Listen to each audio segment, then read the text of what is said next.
Heck You have yeah. to do spacejam.com/1996. Oh, that's actually good. getting there. That's Yeah. good.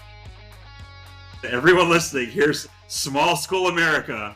I used to mow that field and stripe that field myself. Hello and welcome to Band Yap. I am Alexa Sanchez. And I'm Jose Sanchez. And we have another guest with us here today, and it is Marc Nichelson. Hello. Hi, Marc. It's super fun to be here. I feel like we've had like 17 conversations before right this second. Oh, yeah. Yeah, we should have had the mic on the Yeah. whole time. Yeah, I don't know how much of that would have been like good for public knowledge. That's though. okay. It's fine. We'll leave you on a cliffhanger there, Yeah, everyone. just there. Just imagine. Well, since we have you here, Marc, and with the people are dying to know, can you tell us a little bit more about yourself and your history? Who is Marc Who Nichelson? is? If you're watching my Facebook, you know exactly who I am. There has been an uptick in the positive posts. Can you actually let's talk about that first. Okay, let's talk about it. There's been an uptick in positivity in your life. So the reason is because we're obviously in Texas, and we're seeing a whole lot about school choice right now. We have a new president, and there are people that feel certain ways about that. And my Facebook feed was just so full of whatever you feel about that. That's what it was full of. And I said, man, you know what? I need to do something for my own mental health. And so I kind of started to practice like, hey, I want to find something that makes me feel good and is positive, and it's just not right. And so I've been kind of ticking through those things. And so we talk about that. Like I posted like the origin story about the Triumph, Robert W. Smith Triumph, and it became a fanfare in East Texas, and that's how I kind of chose to become a music major. But that's really all it was. It was just, wow, there's a lot. It's like a create, don't hate situation. Yeah. Right. Yeah. I just felt like, you know what? I just want to put stuff out there. And I don't know. It may be just for me. It may be for other. Like, I wanted to celebrate other people because I think that's important. I think sometimes we go through life and we maybe say, hey, someone is really good at their job. And we think that, but we don't necessarily like take the time to celebrate them or so to speak. And so I was like, gosh, I want to do that. And that was where it came from, was just like, maybe I just, instead of discussing some of the finer points of the stuff we are in, I'm just going to celebrate some people. And I certainly will discuss finer points of things we're in, but I just felt like that was important to me. And so that's what I started doing. Yeah. I mean, especially like in our profession, where our profession is like trying to find everything that is wrong For sure. with everything. I think we often forget to celebrate like the successes and the good things. Like I had there's a kid I kind of like got onto recently. Apparently he said, well, Mr. Sanchez has been real nice to me recently. Like, I was like, I'm nice all the time. I just have the certain standards and expectations of you. When you don't meet those standards and expectations, I might dig into you a little bit. We're gonna let you know. Yeah, exactly. That just means actually, honestly, we probably love you more than what you think. Well, that's what you do. Your own stuff. Yeah, exactly. Well, I think so many people, especially if you have a relationship with people, they don't understand that. Like, if someone that's willing to tell you, wait, hold on a second, I don't know that's the best decision. Or maybe you're making a bad decision. That's actually someone that probably cares about you more. And unfortunately, sometimes it comes across to cause like a little bit of like a like tension. Yeah, like it comes across as tension, but like it's not. Like that person was willing to go out on a limb and kind of let you like, hey, this isn't right. Yeah. Well, That's it's just like deal. it's just like with like our own son, Jonah. Like I had this whole entire discussion with him because he got in trouble at school, and I told him, I go, "Are you a bad boy?" And he goes, "No." I go, "No, sir." He goes, "No, sir." I go, "But are you making bad boy decisions?" He goes, "Yes, sir." I'm like, "Okay, well, you need to stop that." That's beautiful. Yeah, and so just like some of those kind of ideas, but I noticed an uptick in your positivity, and I appreciate it because you talk about the one, the only, the beautiful Sam Silver. Sam. Yeah. Yeah. I don't know. I felt like it was important to do that. And like we're talking, in our profession, like we're talking about burnout. Mhm. We're talking about all these things, and they're topics at our conventions. But I just went, man, you know what? Maybe I just need to say some nice things about people. And that was where it was. It was me up at 4 a.m. one morning, and I use an app called Waking Up. It's kind of focus on your breath, kind of center for the day. Somewhere in all of that, it was just like, hey, you know what? You should find something positive to focus on. But if you're going to put something out there, put that out there. I feel like that's why we started a podcast though, too, because we like to talk about band, but honestly it's about also spotlighting people and just talking to people, because even the people that we've talked to so far, I'd learned so much about them that I didn't know, and I've known them for a long time. And on top of that, like I'm not a very social person, but this forces me to talk to other people about band, and that's something that no matter if I know the person or not, that's something we have in common. Yeah. So that's something I just have really enjoyed that so far, because I'm not someone that is like typically like, on a weeknight, like sitting around talking to people other than Jose. Yeah, or talking to our newborn baby. But like even like we met with John Shriver. Oh, that's wrong. Shriver. That's wrong right there. That's wrong. Shriver, and like I didn't realize that I had made an impression on him at some point in time in my career, and like that's something that we often forget. And like in one of our first episodes, I talked about the influence of Kathy Johnson, or like some of these people. Legends. Yeah. How I'm still starstruck by that thing. Yeah. These guys are normal guys, Yeah. but I mean, they just have such. Well, what did we talk about yesterday? They have clout and they have aura. That's what. The aura points. Oh my gosh. Well, Is that Gen Z talk? Well, you don't get any smarter by sitting and talking to someone who like is exclusively an echo chamber. Yeah. And so I don't know. There are some things that even the people that I'm closest to, like they say, and well, I don't exactly do that 100%, but just because you said that that's your perspective, that makes me think about it in a different way. So yeah, absolutely. I mean, I guess Jose and I have been around each other a long time. It's been a while now. It's been like 10 years now. At least 10 years. Has it been 10 years? It's been more than Like 10 13. years. Don't say that. Yeah, Don't like say that. That 13 hurts. years. That hurts. Yeah, well, so that comes back to tell us about yourself. So I anyways, I was a drum major in the Brownsboro High School band. Good old military East Texas band, had a lot of fun. Went to Tyler Junior College because I was going to be in the Air Force and I wanted to be a warrant officer and fly. Yeah. That was my original plan. Mom talked me out of it, and so I joined the Tyler Junior College band right when Tom Minch was like kind of making it this big deal. And gosh, Jeremy Strickland, he's like 10x'd it now.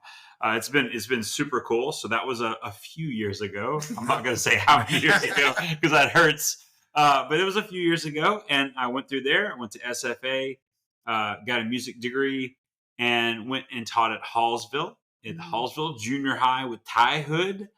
That's a fun name to say. Yeah, Ty is a good guy. Ty's a good guy. Actually, what was crazy about that is I got to host them this year at China Spring for the military marching band contest. Awesome. It was super cool to see all of them, Sherry and everybody. But I taught there.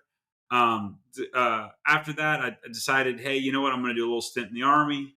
So got to go get my military. Still joined the military. Still joined the military. I got to get that in there, and then I got out of there, and I was going to get a jazz degree. Of all things, I was going to go to the University of Central Oklahoma. Okay. Central Oklahoma. Yeah, and it has a really great recording program, so I was going to get a jazz degree inside of their recording program. And that was what I was going to do. And so in preparation for that, I had taken a semester of college at SFA. I played in the jazz band again, naturally. Practiced a ton because I was doing all these master's degree auditions. Because you're a saxophone player. I'm a saxophone player. And there was this kid, he was a trumpet player. And the director there at the time had kind of said, hey, you're going to solo. You're gonna play a solo. And he was super nervous about it. And I said, hey, just meet me and I'll help you. And there's a lobby at SFA, the music lobby. Yeah, I'm sure at Baylor's the same way. At Baylor, it's the couches. Yeah, so there's the couches. And so I'm walking through there one day and here's this guy. His name's Wade. And I said, hey, let's go work on that solo. And so I taught him, we taught some licks, we worked some things out. And that was the end of it. And I kind of finished my semester. I was going to go to UCO and get this jazz master's degree. And Wade shoots me a message and says, hey, I know this principal at Wortham, and Jose knows who this principal is, Sandy. Yep. Right? And they're looking for a band director. Do you want to go? And I'm going to go, well, I don't know. Like, this guy out of the Army, I'm trying to get this jazz degree. I don't know. And he's like, well, I'm gonna put you in for it. You should apply. And so I applied and I went and met the Wortham folks that Jose knows really well. And we hit it off. And that's where I kind of went. I went to Wortham, had a great time there. Jose had set it up really well. I stumbled my way out of that. So, and this is like some of the greatest stories ever, because when I arrived at Wortham ISD, they had no marching band uniforms. Mm-hmm. And so I had purchased, and I had a band of 18 kids. Yeah. And I had to find these uniforms. And the colors were blue and white. Blue and white, and yeah. So I was working one of my 3 jobs over at Baylor University, and a guy by the name of Austin Abels was a product of Robinson High School. And he goes, hey, Jose, and I just had been, talking to him. He goes, hey, Jose, my high school's getting rid of their uniforms. And I'm like, oh, that's great. Are they blue and white? He goes, oh, yeah. They're the Robinson Rockets. The Robinson Rockets. The one and only. Yeah, and that's the way it was. And I go, okay, cool. He goes, yeah, you should contact their band director. So I contact their band director, and that's Robert Vetter. The Robert Vetter, honor band director. Yeah, no big deal. Yeah, TBA Hall of Fame. Yeah, just fantastic, man. And he eventually becomes my boss. Yeah. He doesn't like me saying that he was ever my boss. We were co-workers. Co-workers. Yeah. Very gracious. Very great. That sounds like he's such a gracious guy. We're just co-workers, man. Bob is everybody's grandpa. He's the best. He is like fantastic. But he goes, Jose, I'll sell you these uniforms, but you have to buy all 250 of them for your 18. No problem. So he gives us a fantastic price. So here I am taking a trailer full of uniforms. Bob just didn't want to have to auction. Yeah, exactly. I mean, the Shakos and everything, and we go to a company and get these like iron-on patches for the arm. I remember that because we started dating like right at that time. We started dating in October of your marching season there at Wortham, and you took me to the band hall, which used to be a cafeteria. Yeah, right? It was designed as a cafeteria. Yeah. Well, okay, yes, and it was the band hall, and you were like, I have all these marching band uniforms, and they all say Robinson High School, and I was like, what is happening here? But so they hadn't had uniforms in like forever, and so like it was just like a huge ordeal. But this they did not plan to build a band hall on this new a weird high situation. school, and then last minute they decided to convert the cafeteria that they had designed into the band hall. So there was zero acoustical nothing treatment. Yeah. And so that year we got very lucky and we won second in the OPS for our march, which is Fort Canterbury March. I'm playing freeway. So the way I would try and listen to that piece is that I would start the band, run out of the band hall, and there was a boys and girls restroom on the other side. And so I would duck inside the bathroom listen to the band from the other side because the acoustic, it was just cylinder wall, etc. And so from the stories that Mark told me is that Mark started hanging up the uniforms inside the band hall. Hung them there. All 250 of them. Well, and so we also there was a moment in Navarro history that Jerry Wharton was the director of bands there. I didn't know that. Yeah, he was there for a second, and he was upgrading the band hall, and they had all these acoustic panels. And I was like, Jerry, I want them acoustic panels. And so I hooked up to that. It's probably the same trailer that brought me. Right, Brought me over there. There's still Robinson uniforms on the trailer. I drove to the Barrow College, and I was like, put them all on there, man. And they were tearing those things down. I was throwing them in this trailer. And I get there, and so his name was Jeff Craig. Oh, Jeff. I love her. We have the same birthday. Yeah, okay. So Jeff, he and I go up on that cherry picker, and we hang up all this acoustic treatment in that, like, you know what I'm talking about? That paper, like, anyways. Like, what the ceiling was probably, 40 feet tall? It was way up, like, there was the low ceiling and then the high ceiling. And anyways, we hung all this acoustic treatment. And then that was when the Capers had said, hey, we want to buy all these banners from the band booster. And that was when like Manton and all the All-State players, we started putting them on banners in that it's the same place. And I want to say that now they built shelving like at the bottom of that thing where all the, like any of the trophies are starting to go now, because it was like 19. Yeah. Well, before you got there, the first sweepstakes was. Yeah, it was a hot second. I'm pretty sure the clap that I first put in that band hall is still ringing now. Yeah, it could be. It could be. We could go there now. Yeah, it's still there. So you made it to Wortham. I made it to Wortham. I did some years there, and I was going to go to a 3A back in East Texas. And our mutual friend Pam, funny story, my drum major and one of the students in the China Spring band were dating. And I'm sitting in my office after band one morning, and Mara walks in and says, did you know Pam is leaving China Spring? And I said, absolutely not. She'd never leave China Spring. Why would anyone? And so naturally, what do? I text Pam. Hey, my kid just told me you're leaving China Spring. And she says, yes. And I guess she remembered when I was talking about being from the military side. She said, are you interested? And I go, to follow you? Nope. Sure not. Not very interested in following you. You just want to honor band. I'm just not sure if you remember, but you just want to honor band. I'm not super interested in following you.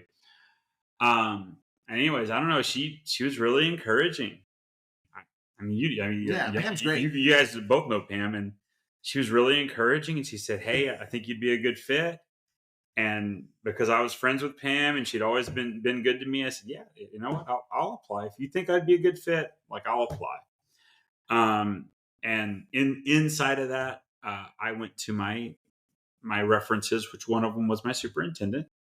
And I said, hey, I know, I'm leaving and I already have another job. However, this other job opened up, and I'd really appreciate it if you would say nice things. And of course, he was like, yeah, I'd love to say nice things. However, you have to go do another job interview at my brother-in-law's school. And so I went, at this point, like, Pam saying like, hey, I'm going to get you an interview. And I'm like, gosh, hey, like, this is a big deal. And so I go, whatever it takes. His name was David. And I was like, David, whatever it takes. Like, if you want me to go interview at this school. So I go to this other school, I interview, I get offered the job, and I say, that's great. I'm so happy you're offering me that. I have to go to this other interview. And they try to talk me out of it. They try to talk to me out of it. And I was like, I got to go to this other interview. And so I went to it. And gosh, I just went in there with a lot of like, hey, either we fit or we don't. Yeah. So we're going to see what happens. And that's where we talked earlier. Like, I met Eden, I met Paul, I met Mike Loudermilk, the Mike Loudermilk. I meet them all in this interview, and we just kind of hit it off. And they offered me the job, and then that's how I ended up at China Spring. But it seriously, between Pam and Rob Toops, they're the reason I met China Spring, because Pam said, I think you should. And I was like, absolutely not. And she's like, no, seriously, you should. And then after that moment, I call my mentor who found me. I honestly say he found me. I happened to run into Rob Toops, and he shows up to Wortham High School and is Rob Toops. I don't know why he showed up to Wortham High School to give a clinic, but he did. And he does everything that Rob Toops is expected to do. And I call him and I say, Rob, I got this job. I don't know if I should take it. And Rob, I'm sorry if cuss words are not allowed, but I want to quote him. He goes, just take the damn job. And that was what I got. And so I went, okay. And that's how I ended up at China Spring. And it ended up working out. It ended up being okay.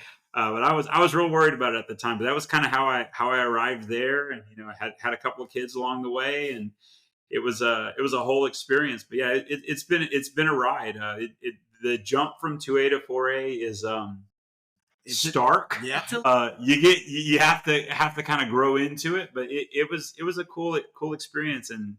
And I again, it's not because I felt like I deserved it. It was because people like Pam and Rob and people spoke life into me and said, "Hey, you should." So being at a small school like Wortham. So let's focus in on that for a second, because I know what my responsibilities were at that school. What were some of your responsibilities? Because I was a single man show, and eventually you got an assistant. But you had to do some real interesting wheeling and dealing. Yeah, I did. For that to happen. Can you tell me about that? So, gosh, where do you even start at work? So, one of the when you first, I think you probably did this. Like you you do band first period, and then you go do ISS or attendance calls. Yeah. ISS or attendance calls. And that's what I would do every morning. I would do ISS, or I'd go make attendance calls and go pick kids up that didn't. ISS was after lunch for me. All right, so mine was second period. I did it second period, and that's how I was filling up my day. And this guy, his name was James. He came. He was the technology director at Wortham, and he was having trouble one day with something on the network. And I was like, oh, hey, if you do this, because that was I was a nerd in high school, and I said, hey, if you do this, this will fix that. And just in high school. I'm a nerd now. Yeah, you're true. I'm not saying you're lying. Now the real question is, do you play D&D? I have. I enjoy D&D. Have you played D&D with John Shriver? I have not played D&D with John Shriver. Yeah. I'm waiting for mine. All right, John Shriver, you may have been here, but we're waiting for our invitation. I don't know who the game master is. I do not volunteer. Anyways, he said, "Hey, something's wrong," and I went, "Oh, fix this," and it fixed it. And he and I kind of developed this relationship, Mark knows what's going on. So he gave me some passwords, which I love passwords. So I could do some stuff on the internet and on the computers. And then his daughter was in band. He's a great kid. And she ended up going to a bigger school and doing all kinds of great stuff. And so he ends up leaving. He's going to go to a different school. And on the way out, he goes, "Hey, David, the superintendent, Mark would be a good technology director, but I'm the band director. Yeah. Problem, right?" And he's like, "Hey, would you be interested in doing this?" And I'm like, "But I'm the band director." And he's like, "Well, you think you can do both?" And I go, "Well, obviously, I like we're going to negotiate for some money here." Know your worth, ladies and gentlemen. Know your worth. Know your worth. And so we go into this negotiation. And I was like, "But you see, you're going to want me to step away, and I need someone to step away for." That year, it was a real quick turnaround. So he gave me an aide, which is great. And she was really nice, and I really liked her. It was a coach's wife, and she really helped me. She was not a band director. And so as that year kind of finished out, I said, "All right, you're going to have to do better." And so that is where I kind of pressed on him, just hire an assistant director. There's plenty of 2As that have an assistant director. Oh, yeah. I'll be your technology director. I'll teach computer science, which is a CTE course. And we were able to get to computer science 1, 2, and 3, which is multipliers and CTE. And so I was making the school a little bit of money in that because I could teach computer science. Sandy is the one that convinced me to go get that certification. I took that test blind and passed. I don't know how I passed, but I did somehow. And so after that all happened, they said, "Hey, you get an assistant director." And so I'm the director of bands and technology at that point. And of course, I hire Rachel right out of college, and that's how the assistant director position opens up there. That's Rachel Berg. Rachel Berg, the one and only Rachel Berg. And that's kind of how that manifested itself. It was a whole lot of behind the scenes work, and I don't know, it worked out. And David was really supportive. Both David Hayes and David Allen, who were the superintendent and the principal at the time, and it just kind of worked for us. And like, like at Worth, I mean, all of you listen, like all the small schools, we're just trying to make it work. We're just trying to make something work. And for that school, that was what worked. Well, like I think I might have mentioned it, but like Brian Tillman, I talked to him at Erie County. Yeah. They just won gold at Yep. the 1A contest, and his band is huge. But like there for years, I think he was a transportation director. And so like dipping into your bag of tricks in order to like get maybe some of the things that you need, or like one, just help.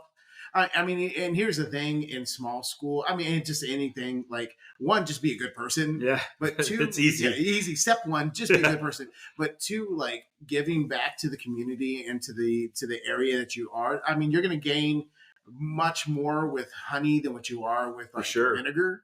And I think that says a lot. I mean, band directors being able to step into ISS and not complain about it. I mean, I didn't complain.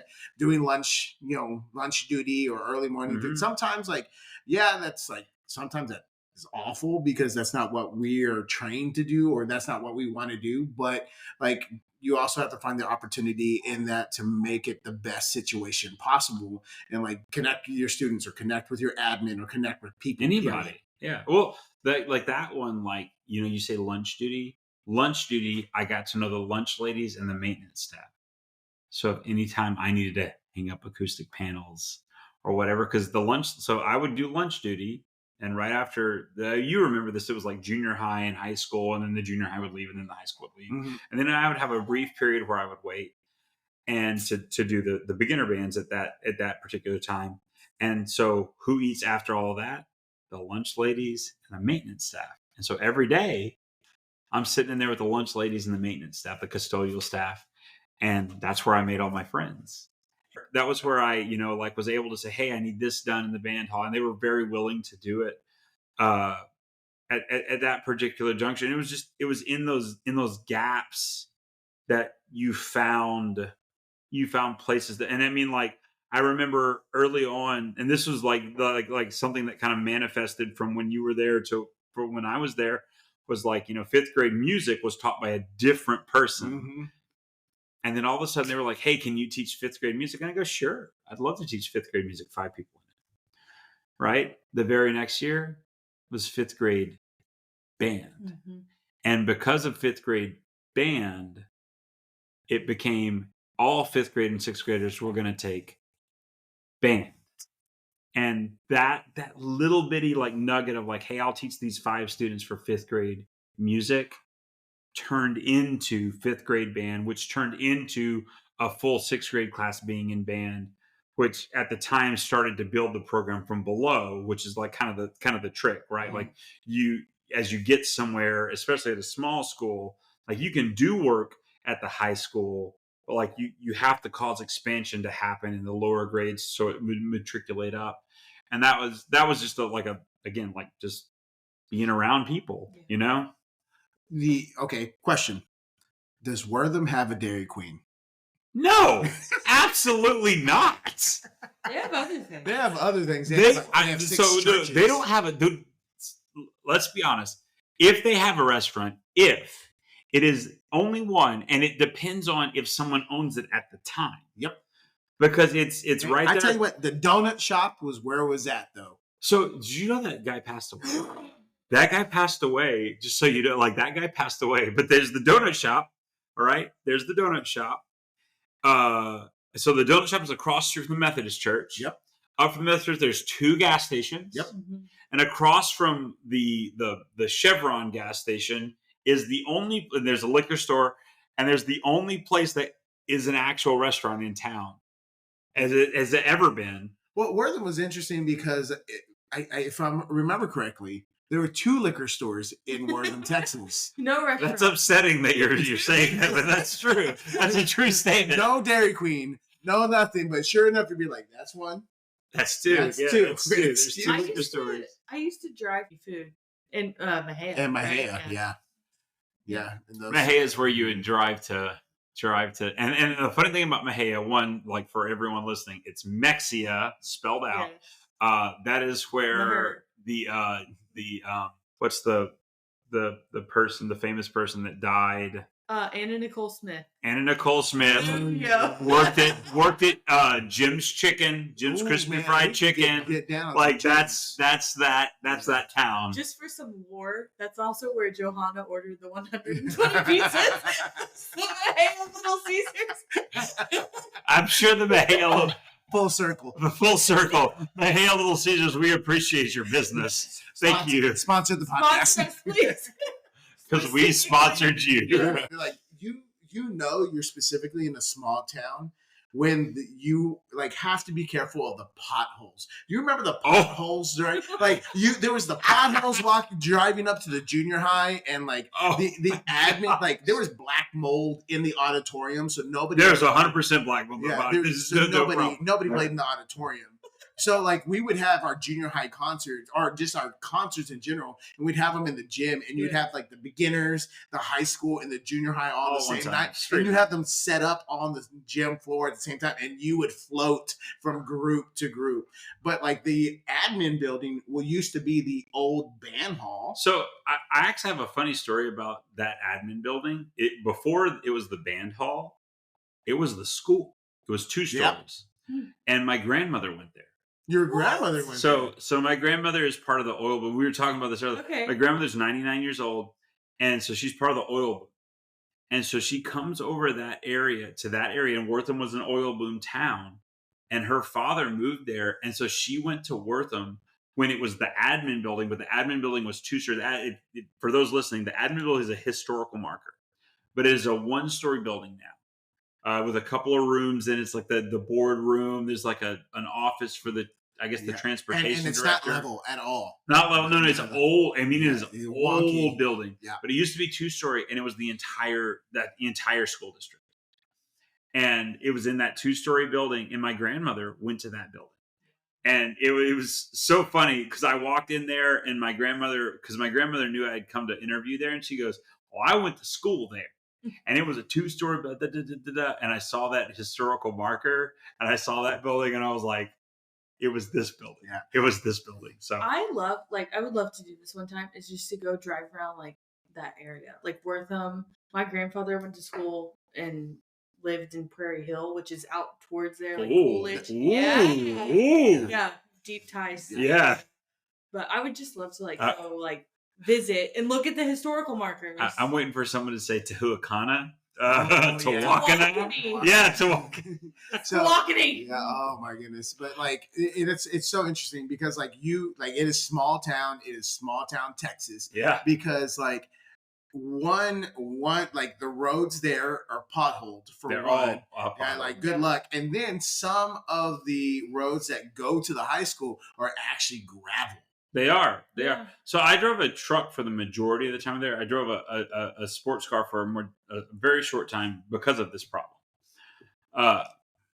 Like the roads are so bad there that like if you own a car, it just beats it. Oh yeah, I had a Honda beats Civic, it up so bad. Like and so I drove like a Dodge Ram for the majority of the time I was there, and because the roads were so bad. I bought that BMW because I don't know, I was young and dumb. I bought a BMW working in Wortham, and then like used BMWs aren't very expensive. But then I was like, wait, I'm in Wortham. Why do I own this? And so I'm like bouncing around. I'm like walking to work because I live literally like right by the school. There's like a little Cracker Jack house there or whatever. And I would walk to work, and I could barely drive this car in the city because of the bottles were so bad. Yeah, it was bad. Well, and then like you would have to go out to the marching band rehearsal, which was like down another gravel road. Oh my gosh! And you have to push out, no tower, nothing. But my favorite part of marching band rehearsals was that our fantastic band booster president and her family, who were like great people, Jennifer Capers and her family, and Bill Capers, just great salt of the earth, fantastic people. Yeah. They had a dog named, I believe, Buddy. Buddy, that's it. Buddy the dog. He was like a golden retriever. And Buddy just roamed into the band hall whenever he'd roam wherever he wanted yeah, to. so he would just show up because they lived, I think, 50 yards from the high school. Yeah. Like, it was that Easily. close. And so Buddy would just come to marching band rehearsals or just come into the band hall because he just felt like it. Can we get a dog at our marching band rehearsal? No. So you remember you had to walk down the gravel thing to the yeah. football field. So while I was there, I was like, why are we walking this far? There's that soccer field to the left of this front of the school. And so I went over there, and everyone listening, here's small school America. I used to mow that field and stripe that field myself. And the tower, I would drive my truck around there onto the grass, and I would stand on top of my truck to look down at that little bitty band and like, hey, do this. It was wild. But I used to mow, stripe, and then my truck was the tower. I don't think people think about that either. It's like, first of all, part of the charm of the small schools, and I know there's so many challenges, but like these stories is like, how crazy is that you do that? So this is before UDB, like 100%. Absolutely. Like, this is before. So how did you used to mark drill? We would just like walk around and like, hey, you go here, and I think we did the naked field. Like, we would just like, hey, you go here, and like, I guess if we did anything, we would like spray paint like lines at the top of the numbers and stuff like that. Like, we didn't have anything because it was just grass, you know. So this is what I used to do, and this is absolutely insane. I picked this up from David Veneto, and he was in a bigger 2A school, but us being a small school. So what I would do, I would go out and I would, buy different colored spray paint. Yeah. And the day before rehearsals, we were laying down new drill. I would dot different sets with different colors. And when I ran out of colors, I would start doing different shapes. And then because we didn't have yard lines like markers on our field, I would just move the band over 10 yards, 15 yards, and then do it all over again. Because you could, because it was so small. I mean, it was 18 kids. Yeah. We didn't march anywhere past, we didn't get back behind the front hash. Yeah, exactly. We did all sorts of things in order, because I'm like, hey guys, I ran out of shapes and colors. Move over, or like we just like had dirtied it up enough to where like you don't know where you're at. Everyone move over 15 yards. I'm gonna redot this tonight. Yeah. Well, that's something that people don't realize too. Is that's what John talked about. John doesn't have a tower. John doesn't have a vantage point unless you're climbing on the roof. And we didn't have a tower there. Yeah. So if we wanted to have a Monday night, we'd have to get either the kids to go over to the football stadium. Yeah. So this is really cool about Wortham. Their football stadium is like original to the town. I was hoping you would talk about like it is like from like the Depression era. Like there's photos of like cows eating. It's what's that workforce that they created? I know what you're talking about. It has the stone walls and everything. And they call it the wall. Yeah. And so they have it's like a cobblestone around the football stadium, which is like really cool. And I think that's fantastic because it's super that's where you were. If you wanted to go up, you had to climb on top of that press box. And it wasn't a very tall press box. It was not. Yeah. And so like you would have to do that. But like if you wanted a Monday night rehearsal in the stadium, you would either have to have the kids go there or you would have to get a bus. And so we didn't have we had a little trailer, like it was like itty bitty trailer, but like we would often just load the kids up with their instruments on the bus for a Friday night football game and bust them across town. That's what we did too when I was in high school. It wasn't very far. Well, over at Rosebud Live, we didn't have a trailer for my first 2 years. Rosebud though, like that's a significant distance with Rosebud and Lot, like the two towns. But I'm just saying, like in Wortham, you could walk it. It's just a long walk. Yeah. In Rosebud, you could. No way. Rosebud Lot is a little bit different too because there's two different Christmas parades. Yeah. So Rosebud Lot has two different Christmas parades, and the one in Rosebud and one in Lot, and the one in Lot would pass itself. So you'd go down the main street and then you would U-turn it, and so the Christmas parade is it was like what is happening? That's But funny. that was the crazy thing about like that. So we're at Rosebud Lot. We didn't have a band trailer. So what they would do is that they would gut a bus for us, we did that too. and we would lift marimbas and instruments into this, Wow. and then like ratchet strap it down inside the buses. Yeah. And that was our trailer. We had an emptied out bus kind of like that too, with a trailer. But They upgraded the trailer at some point when I was there. I can't remember even why it happened. It was just I was pulling, I guess it was that small trailer, Mm-hmm. and the soup said, "Hey, y'all need a bigger trailer." And I was like, "Well, actually, yeah, like this kind of sucks. We're loading it on buses, you know." And he said, "Great, we're going to buy this trailer." And they got Wortham, printed on it and everything. yeah, The funny part was, like, now, like you and I both know this, like, now we have shelving and we think about trailers like that trailer. I mean, we vibe. just got a semi trailer over at Right. Gatesville. Shout out Stadium Creations, sponsor the podcast. Sponsor the podcast. they also did John Shriver's trailer. Yeah, well, I meant to talk about that yesterday. But those are band parents who decided to make their full time thing, and like it's just funny how like band always like finds a way to make better situations. Yes, for sure. And that was the thing. That trailer was empty. It was just a trailer because they just bought the trailer. But yeah, I remember those times like super, like, I don't know, like wow, like it was hard. Sure, it was hard, but like Rob, when I first got to China Spring, I guess I was a couple of years in. He came out to clinic and he said, "So how's it going?" And I go, "Yeah, things are going great. We're doing the thing." And he goes, "It's different, isn't it?" And I go, "Yeah, it's like different problems. It's not that like it was easier to do band at Wortham or China Spring. You're just solving different issues." Mm-hmm.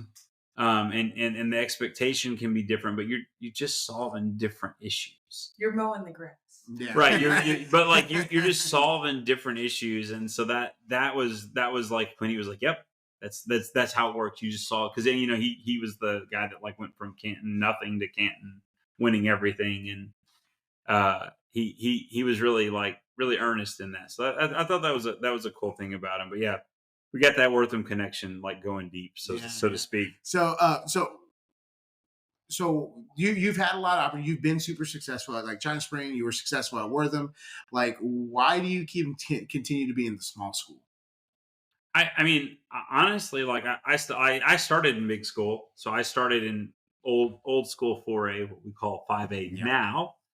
And I didn't necessarily not enjoy it, but like I kind of got to Wortham and I enjoyed it, and I got the China Spring and I've enjoyed it, and it just works. I think sometimes like the big school machines can, like, they're solving problems just like we are. They're just solving them differently because they have different resources to solve them.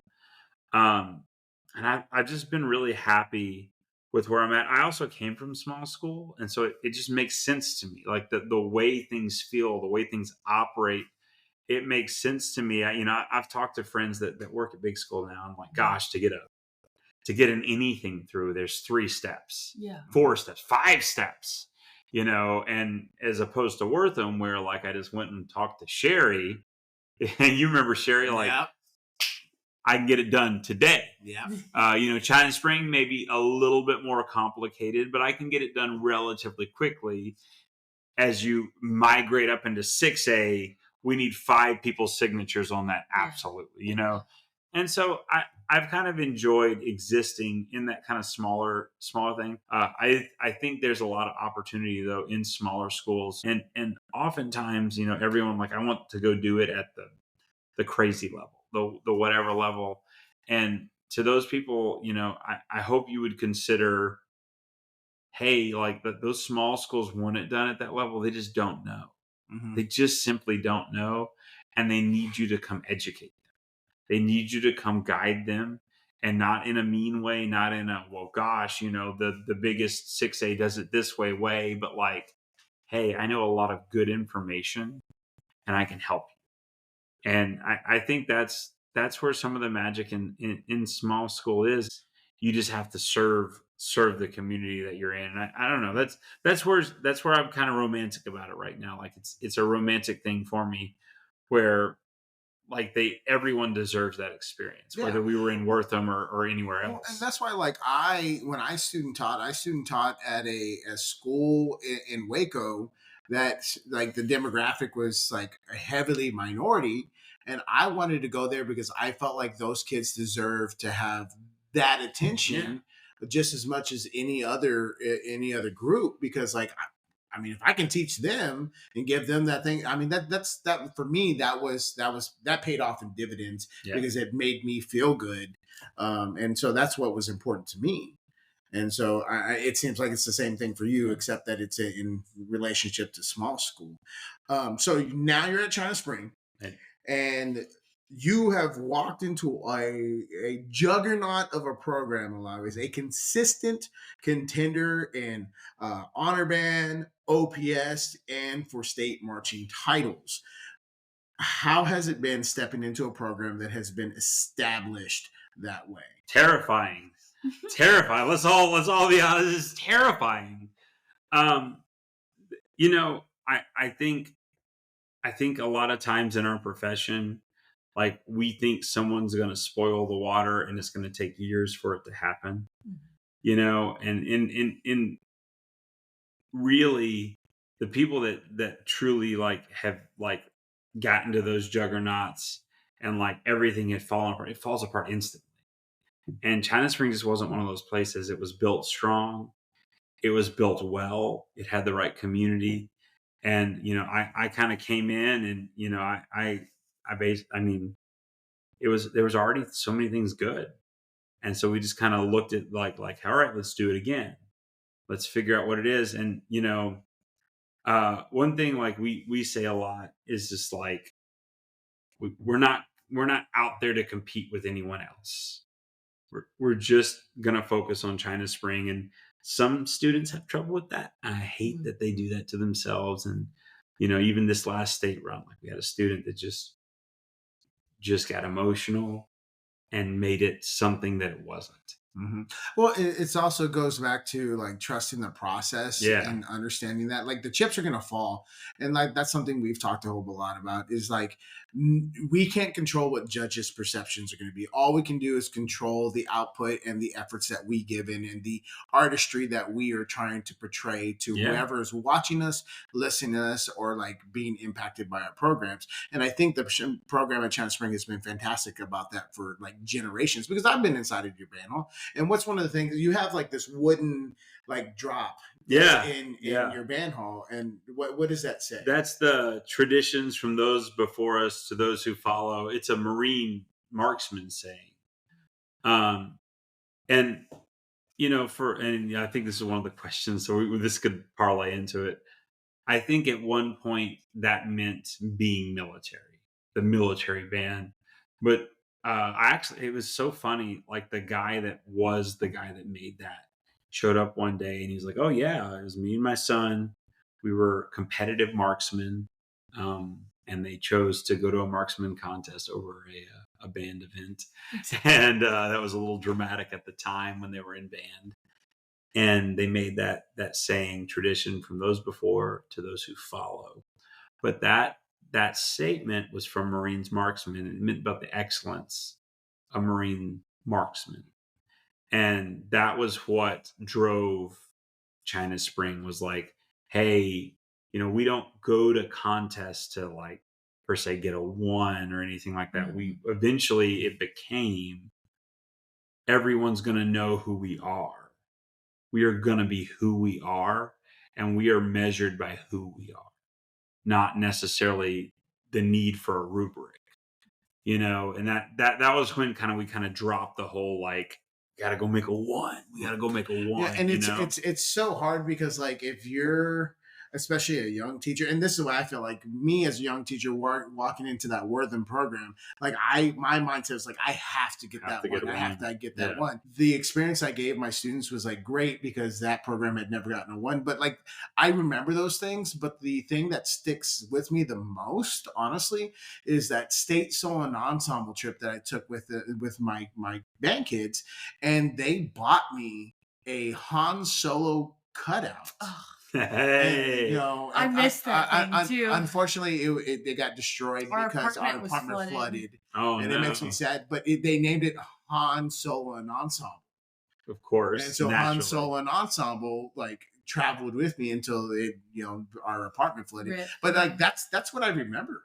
Yeah. Like, yeah, the one was great. That was fantastic, but like seeing the kids react like that. And I can even remember, because the Wortham band, when I first got there, no marching band uniforms. They wore, I believe, blue camo There you go. fatigues. Blue camo pants. Yeah, and boots. Yeah. And their band shirt. Band and they shirt, yeah. were a Park and Bark band, which was like for that community at that point in time was like what I guess what was needed, what it was. And when I came in, I remember I had no knowledge of any of the kids. I got a roster from the previous year, and I started going to kids' houses, and I started knocking on doors and talking to parents and doing all that kind of other stuff, and just trying to like figure out what the band was because I just didn't know. Mm-hmm. And I remember the first time we went out during halftime and actually marched and played, and the audience went silent. The crowd went silent because they just had never seen that from the program, and like just that within itself is like so rewarding that it's just like that's something that stuck out with me. Like, yeah, like the first time we made state marching contest over at Gatesville like was very, very powerful, but like in retrospect that moment for me was almost just as powerful. Well, I mean, it's like in that community at the time, like, I mean, even when I was there, people were excited because that sounded like the national anthem. Yeah.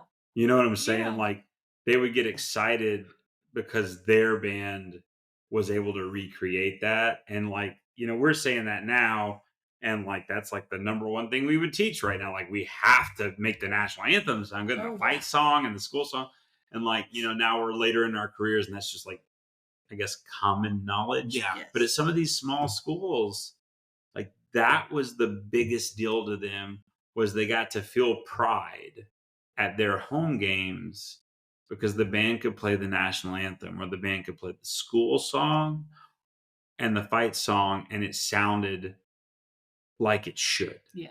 It sounded like a layperson, like, yep, that's it. That sounds like what I'm expecting. And that's a big deal. Like it's downplayed because everyone like we're in the race for state marching, all this stuff. It's downplayed, but like there's plenty of places like that's it. Like Can't take that for granted. Yeah, you can't take that for granted. And that was a big deal to that community, So I mean, just like some of that vision is just like sometimes you have to like sit back and remember, oh, this is what band's about. Yeah. Because like we chase it. Yeah. We chase the number ranking, circled on a sheet. Yeah. And you kind of go like, oh, band is fun. Mm-hmm. Those are the things that we really think about. But like China Spring as well. By the way, China Spring. Singular. No S. No double. It's an important. It's important differentiation. Like stepping into that program and that history and things like that. How did you go about making that your own? Because like that was a monster within itself to do. Yeah, and I think it was just like Pam and I were different. Like we just handled things differently because we were different people. And it took some years to do that. And then, some of the thing that kind of made it my own was like, we changed styles. Which is a hot topic, ladies and gentlemen. Yeah. How long had the China Spring Marching Band been a military style band in Central Texas? That would have at least been the 30th year. Yeah. We changed it year 30, 2020, like the COVID year. That was when we kind of like really made a stark departure. And honestly, like, and I think Pam would tell you this, like Pam was toying. You could, and anyone could she started doing some backwards marching because I know this is a very decisive, like you are on one side of the fence or another, because I know that the East Texas community, which is strong in its tradition, and they are wonderful band directors, and they put out some, I mean, it is the Beast East, baby. All right. The Beast. And they put out honor bands. They put out like state contenders, like all They this kind do. of things, but they are entrenched in the military marching band. They And are. if there's something you don't mess with, it is the military style. And so here comes China Spring High School with a military style, not a true military band, but a military style that is rocking the boat. Yeah. And that was entrenched at the community of China Spring. And you decided to make waves. Yeah, and I came from the military side, and we knew who China Spring was, and China Spring did a really good job, an immensely good job of staying relevant in the state marching contest, immensely good job. And I know this because most military bands, I was a part of one, chose not to go. Yeah. For years and years and years. They just, we're not going to go to that. That's not rewarded. But China Spring, and I guess one to also mention would be Spring Hill and White Oak. There's a couple of them that would go out there. Well, where Tom's at right now? Is he White House? That's where House? Tom's at. I mean, they're. But like they would all like they would try to do things to remain relevant. And I mean, I'll brag on, Herb and Brandon and Pam and Greg. Like, they did a really good job of making the military paradigm relevant the way China Spring did it. When the contest split, I was in the meetings and George Little, he kind of led the charge, and they wanted it to be what East Texas believed it to be. Yeah. And that's fine. And I love doing it that way. It just wasn't what China Spring was. It was never, like, you could go back to 1990 with Herb Brenner, and it never was. China Spring never did it that way.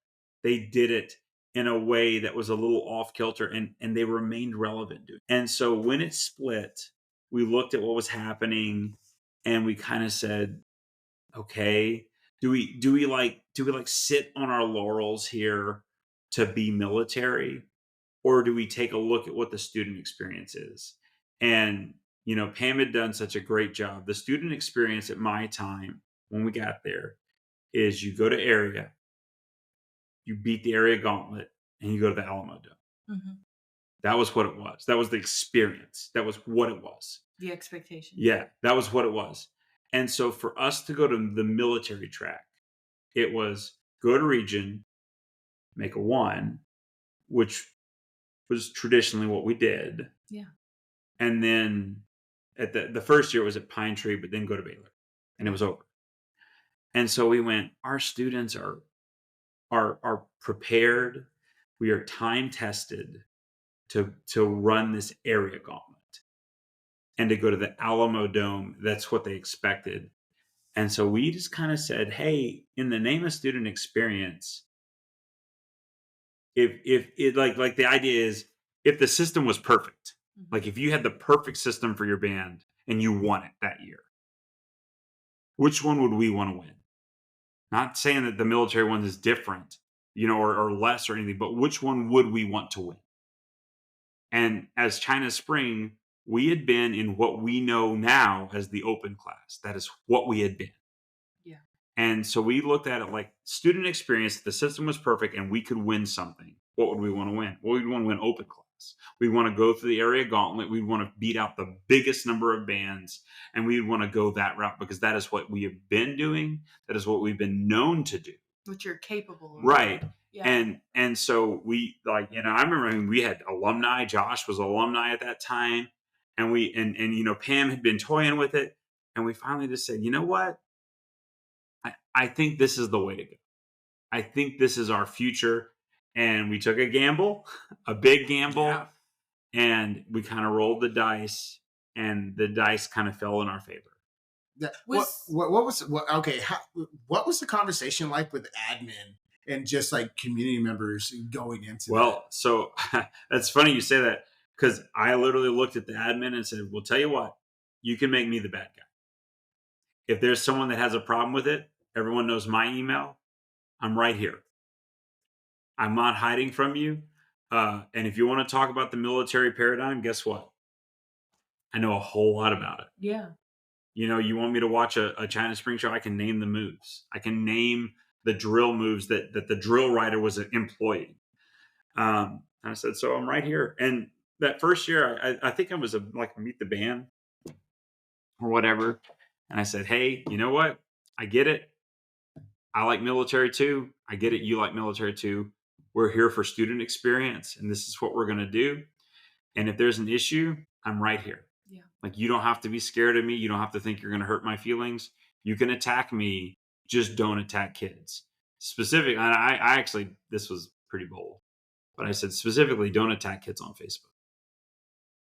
Like, that's just wrong. Don't hate on it on Facebook. That's not the place to do it. If you have a problem, I'm right here. I will bear the weight. And I don't know. I really don't know why it was so perceived well. I know that like the principal didn't receive any negative comments. You know, I had a couple of people reach out. Oh, I wish, but I get it. Like it was kind of like that. And then we saw the kind of the results start to happen. And, you know, of course, like everyone else, like as soon as we did that, we're program coordination, starting choreo, like we're adding all the things really quickly. And the community just kind of got behind us, and it kind of became the thing for us to do. But it really just came back to that wooden thing. You know, that the tradition wasn't about like a style of marching. It was about the fact that if we're going to do it, we're going to do it well, and we want to associate our name with excellence, and that ended up being what the magic was there.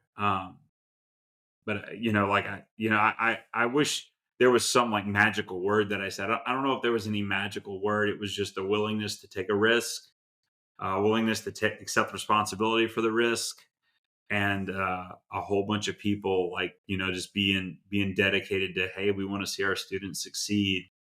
And you know, as we started to show up to state and do things that looked like those state finalist bands, everyone kind of started going, well, wait a second, hold on.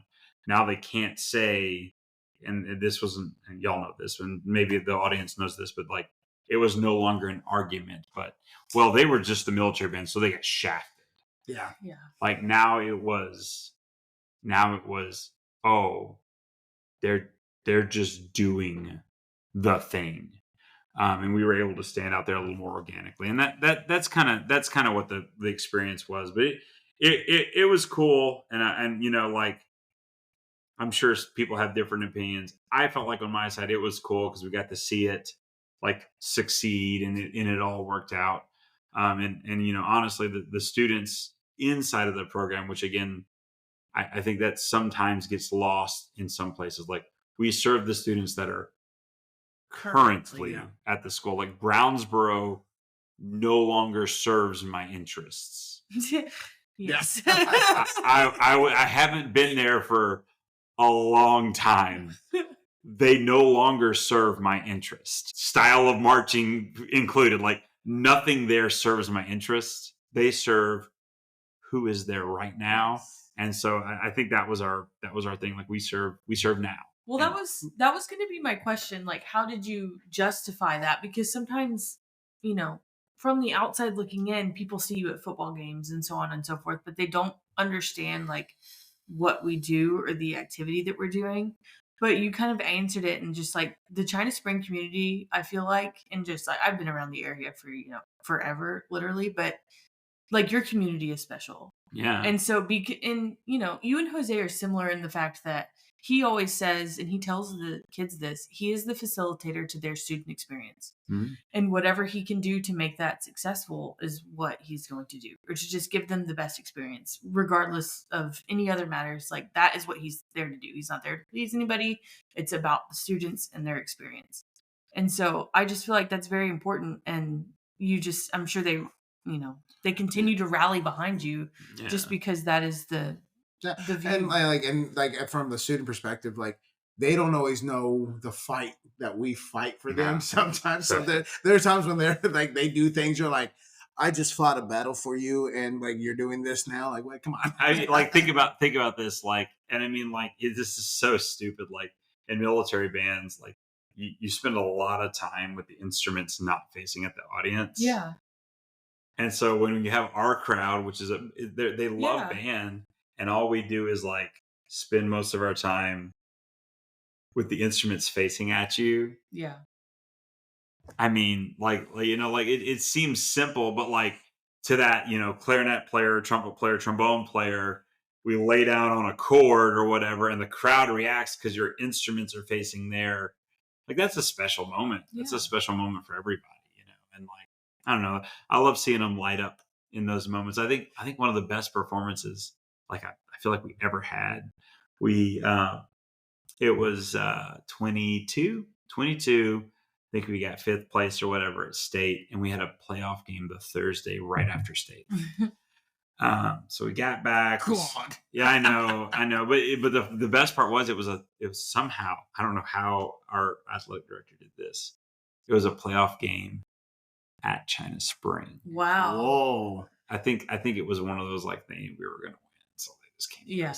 Anyways, so we gave them some perks. So best part was we rolled in, we ate dinner at our cafeteria, and we go out there, and so it was just like, hey guys, this is like the victory run. Have all the fun in the world. Trumpet player, yep, you should take that up another part. Like just go. However far you want. Like the first time that we made the state marching contest, we got back and I had so many kids not show up for the Friday football game because like they got sick or whatever, just because they had never experienced that. And so we just went out there and did a park a bark, and I told the kids, I go, just have a good whatever time. you want, kids. That's when we forgot to tell our drill team person that we were doing a standstill. And that was like we marched the show and everything, and it was fun, but like I don't know what happened that night. Like I told the announcer, he was a band parent. I was like, hey, we're gonna do this. Would you do it up a little bit? Now our band parents, he's a theater. I don't know, it's on YouTube. What's just the funny part? This performance is on YouTube, but no one would ever look it up because it's not like a state performance. But he hams it up, right? And so we get there and we lay down. Everyone knows like the show like starts soft and and we lay down at the first chord, and there's that China Spring crowd just erupts at him. And from the rest of that show, like every student, I to this day, I think this is the last set of students that I have. So this would be these are the freshmen. This year's the freshmen. Gosh, that's crazy to think. This year's the freshmen. They're seniors now. They still will say that victory run. We're in China Spring at our stadium right after state march. They will say that victory run is the best memory. The best, yeah. There's not the Alamo, no. Not the Alamo. Right before that, I mean, we had the release, all this stuff, but that run, they're like the home crowd. There's nothing. Oh my gosh, they love it. They love it. I don't think you understand what it's like to play for an energetic crowd until you do it. Yeah. And so if you haven't like cultivated that experience yet, just you don't know what it feels like until they're there doing it for you, and then you chase that forever. And then you're like crying, like you're on the sideline as a director, you're like crying, and you're not even like it's not like they're like everything's in tune or everything. You're just like the vibes right. You're like, oh my gosh, it's just everyone else sees what you've seen the potential in for so long. Yeah. That's like I mean, I am a super superstitious person. And so super double super squared, you might say. Super duper. I have been known to disappear during the band performances. Jose doesn't watch performances. I don't watch performances. Like, I'm gonna zip out of here. Yeah, I can't do it. I don't. It's just something I mean, it's a tick. Well, even at the state marching contest, when we took the twins. You just picked up the twins and were like, well, I'm doing this while they perform. Yeah. And so, so for the past, I think 3-4, and I think parents noticed it more this year than any other year. There he goes. Yeah, there he goes. And I got questions about it. And I just go like, I'm nervous about it. I want, if I watch the show, I want to enjoy the show. And I don't want to be a band director in that moment. And that's hard. But it takes you as a band director, like if you go watch the show now, which is however many months removed, Yeah. you can watch it and be like, oh, Yeah. that was such a great. And so I appreciate like, that so much. So in the past, I think 3 years, I have not watched a marching show. I watched my first full run of our show in competition mode at state finals this year. And I just sat back and I enjoyed every single minute of it. When there was a missed visual, I said, it's okay. Just rip it. Yeah, just like, I mean, just fantastic. And then, like, I know exactly the kid and I know exactly the set that kid missed the visual. But you know what? It was all icing on the cake. And that's just like something that like I finally let myself go in that. And it was just fantastic. So, yeah, I mean, those are the moments that like that's I why really you do what you do. Yeah. You know, it's not because of anything else, but or I mean, I know a lot of us program into it, but I know like we'll program that dome moment. Yeah. Where like you're gonna not have the percussion play and you're gonna get those brass instruments to be like at the apex volume and then like pop that release and then that dome sings at them and you see the student, they'll react to it. The dome will sing and it's like you program it into the show. I remember telling Jeremy Strickland and I were talking about this several years ago because it was right before they did the state, and I said, "Oh, if you're going to do it, you need to have this moment." And he goes, "What are you talking about?" And I go, "You need to have like a real apex volume brassy release, but you have to cut the percussion. Just cut them. It's a Cavs like 2003 move. They did it whenever they did it, or 2002, something like that. But in the dome, you cut the percussion because it gets a little bit of the racket out of there, and you just let them sing, and then they release." And just watching them listen to themselves, like the band, it's just watching them do it. They'll release, and of course, it's always a visual. It's always they're coming down in a visual or whatever. But you look at their face, and they got this little like smirk, a little smirk. You know what I'm talking about? And you're like, I know you heard it too. I know you heard it, kid. Yeah. You missed 17 rehearsals, but you're happy right now. You're real happy right now, aren't you? Welcome to San Antonio. Yeah. So, like, you've been on this, like, cusp of like change. So, one of the things China Spring has done is that they've switched to the 4-day week. I feel like this is important too. Doing it now, you know. It's the 4-day week, and like band directors and like people just fear it, but China Spring has done it, and you've continued to build. Yeah. So how are you handling that? We rehearse on the day that's off. Like our school was cool about it. Like they knew they were doing it. They knew they were going to put it on Fridays, and they knew that us in football were going to respond. They knew that us in soccer and basketball, we were all going to respond. All the extracurriculars. They knew we were, and they just accepted it and said, "Yep, respond." And our parents were supportive of it, and so we all just responded.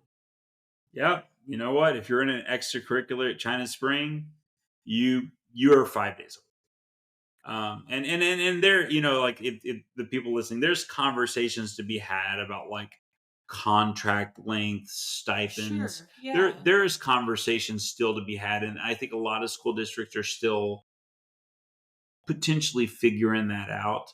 But that day, and I mean we do that day where we exist still within the 8 hours. Like we don't treat that any different. We don't try to like hide our time on Fridays inside of like some weird like, oh well, we're preparing for the game. Like no, we're not. We're rehearsing our marching show. We're not preparing for the football game. Like we don't try to hide that. And so it's inside of our 8 hours for one, but like that's just what it is. We just have more rehearsal on that day. And like we were talking like with Worth, like it's a figure it out situation. What's the district saying? What's the vibe? Do we have in service on that day? Like just figure it out. And sometimes for me, it's a call or a text. Depends on the relationship you have. But I did it just the other day. Hey, on the 11th, is that a heavy in service day? Are y'all going to tell us to work in our rooms? That's a working rooms day. Fantastic. We have something to do that day, which was like our spring camps. We were setting up our spring music camps. Literally, like in the 4-day week, like on a Friday, like in a 5-day week, you wouldn't ask that question because it's 5 days, and you would just do it after school. In a 4-day week, like you send the text message, "Hey, what does this in service day look like?" Yeah, and Principal got back to me. Great, let's do it at this time. I mean, it's this is the same thing. Just make it work. Work with your administrators, talk to people, communicate with people. It all works out. At least in my situation, like, I know at Gatesville it's the same. Like, you just have conversations. Talk to people. Don't surprise people. Don't be like, well, hey, half the soccer team's not showing up because I have a rehearsal. Like, don't do that. Like, just have conversations. Be as flexible as you can be. Make it work. I think that's where people goof. Yeah, well, yeah, big time. Because band's the most important thing to us, and we get really hot about like, why isn't band the most important thing to you? Well, it's because it's not. Well, I just have seen a lot of people in a lot of different places just come at it in a combative way, like, well, I need my kids then, or whatever it is. Well, I can't go to. We have rehearsal, whatever. But just like that is just in general in life. That is not how you can approach people. Like, that is not how you can establish a relationship with anyone. That is not how you can cultivate, I mean, win with honey. You right. say, win it with honey. And we're working for the same purpose. Like, we're here to teach kids, and that's not productive for anyone. Like, I'm not saying don't set boundaries for yourself. Sure. And for your programs. Don't be toxic about it, but you can't be combative when you're trying to work with other people. Yeah, I mean, ultimately, during football season, I don't want to rehearse at 11 a.m. or 1 p.m. That's not the time I would like to rehearse. Mm-hmm. But I get with our football coach in next week. Yeah.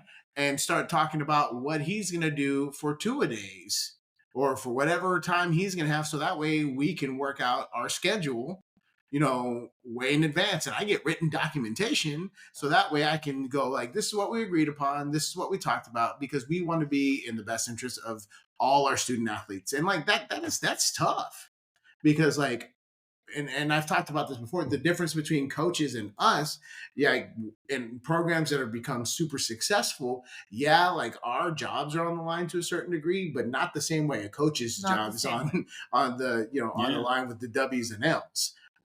There's some caveats to that, but it's just one of those hard things to. I just I live in a community where there's a golf course, and I live next to the golf course. So I play golf, and I play golf around the coaches.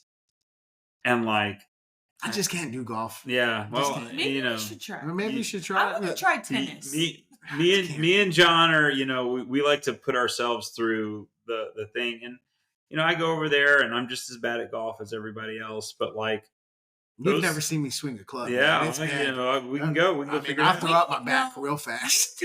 This is what needs to happen. We need to get Tony Kleins. Ooh. To teach us all a lesson. I'll go play golf with Tony Kleins. Tony, teach us golf. Don't. Let's not go get him to teach us a lesson. Let's just go play around. Okay, sure. Just rip it off. The problem is I don't know how to hold a club. Yeah, so hold it like a baseball bat. You'll be fine. All right. It'll work out. Like people John said, I'm just gonna Happy Gilmore. Hey, if you see anybody interlocking their fingers, that's just for show. Don't even worry about it. Don't even worry about it. But, I just in those moments, they're doing the same thing. They're trying to win things. They're trying to do the same thing. And I got a lot of good friends in there. What's funny, you bring up Tony Kleins, I'll be talking to the coach and they'll be like, I was in Tony Klein's band back in whatever. And I'm like, or Tom Peyote or whoever, and I'm like, oh, so you know exactly what I'm doing. Thank you. Yeah, exactly. I remember that one time that band director threw a chair at me. Excuse me? We don't do that anymore. We can't do that anymore. We're all after the same thing. It's just a different medium in which we achieve it. I mean, a lot of the things that I the way I teach comes from what I learned in athletics and from my high school band director. And Mark, you're a former military. I'm pretty sure a lot of the things that you take from also derive from your military background. I was going to ask you about that because you're a medic, right? I was, and I don't have a crazy thing, but I was a medic in the Army. Mm-hmm. And I mean it's a different place for sure. Very different than what I do now. But I mean, who else has been in the military? Oh, Austin Snow. Austin Snow, Ben Keltner. Yeah, but Ben just finished what, third in 3A? Yeah, Like, man, his band, man, he had a flute player that was like, woo! That I just remember listening to that flute player pre-show, and I'm like, why are we playing all this? Like, wow, you are so good. And then of course the show starts and the kid just keeps playing. Okay. And I'm like, you had enough like I could play all the things to start in pre-show and just fly into the show playing amazing. I said this in the first episode, and I said I would explain it, and I never have explained it, but I said I watched the entirety of State Marching Contest, which is true, because I had a baby, and so I was just you had a baby? I did, and so I watched Jesus's band perform in the hospital, and then I was like, well, I hope I get to watch you when I go home tonight. And watch you in finals, and that is ultimately what happened. And I got released, and I got to go home, and we got to watch it. Yeah, you watched on our home TV. Well, like 36 hours of marching band. No, but it was like 100 hours of marching band. Because then, give or take. Yeah, because then you left the next week, and I like watched it all on TV. But I remember watching that, and I was just like, "Oh my gosh, this is insane!" Like, this flute player is just gosh, ripping it. I mean, just like laying it down, like oof. Yeah. Like big time. I remember he sent me a video, I guess like pre-area or whatever. He's like, hey, tell me what you think. And I was like, why is this flute player playing so much stuff? Like, this flute player is destroying it. Yeah, like I have a good flute section. Watch this. Yeah. Oh my gosh. Good job, kid. Yeah. Like shout out. Like, wow. Like those guys have fantastic band programs, and that says a lot to like the training that they've received and their determination. And I'm pretty sure like some of their a large part of their background has to do with that as well. Because I mean, the armed forces are all about like the heritage and the pride and things like that. Like, if I know one thing, because I have family members that are like Marines, you don't say anything about the Marines unless you want your teeth kicked in. Yeah, and I think a lot of it in the military, you know, like there's like the whole like pride and tradition side of it, and then there's like the job that a lot of people do, and it's a lot of like you just have to make things work, and like it's not gonna be perfect, it's not gonna be pretty all the time, but you're gonna have to improvise, adapt, and overcome, and make things work, and that's where that like military bearing and like just having the wherewithal to like, oh gosh, just gonna have to figure it out. Like I can't. There's no one else to figure it out. That's where that comes. I think a lot of that, you know, in the military, like it trains a lot of people to do that. And like one of the things that I think is important, and I struggle with it as much as anyone else does, is like how far can you push your body? You know, like can you endure pain? Can you endure discomfort? And a lot of times on the other side of a little bit of discomfort is some really rewarding things. You know, for me, like running was a challenge originally. Teaching middle school band. Yeah, there you go. Like, teaching like, but like the idea, like teaching middle school band, like it is a challenge, but it is not something that is not overcomable. Yeah. It's just something you have to overcome. And there's people, you know, a cool thing about running and military middle school band is people already have overcome it, and you're not in it alone. So I mean, I think if anything you take from the military, like you can overcome, you can endure. That there are terrible things that are going to happen in life. There is really boring situations that are going to happen in life. They are not permanent. They can be overcome, and you can work through them.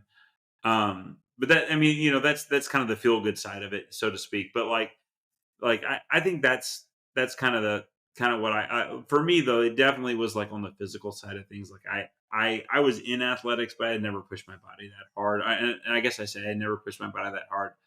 I never, like, as a younger person, got to the point where I felt like, oh gosh, this is really, really hard to do.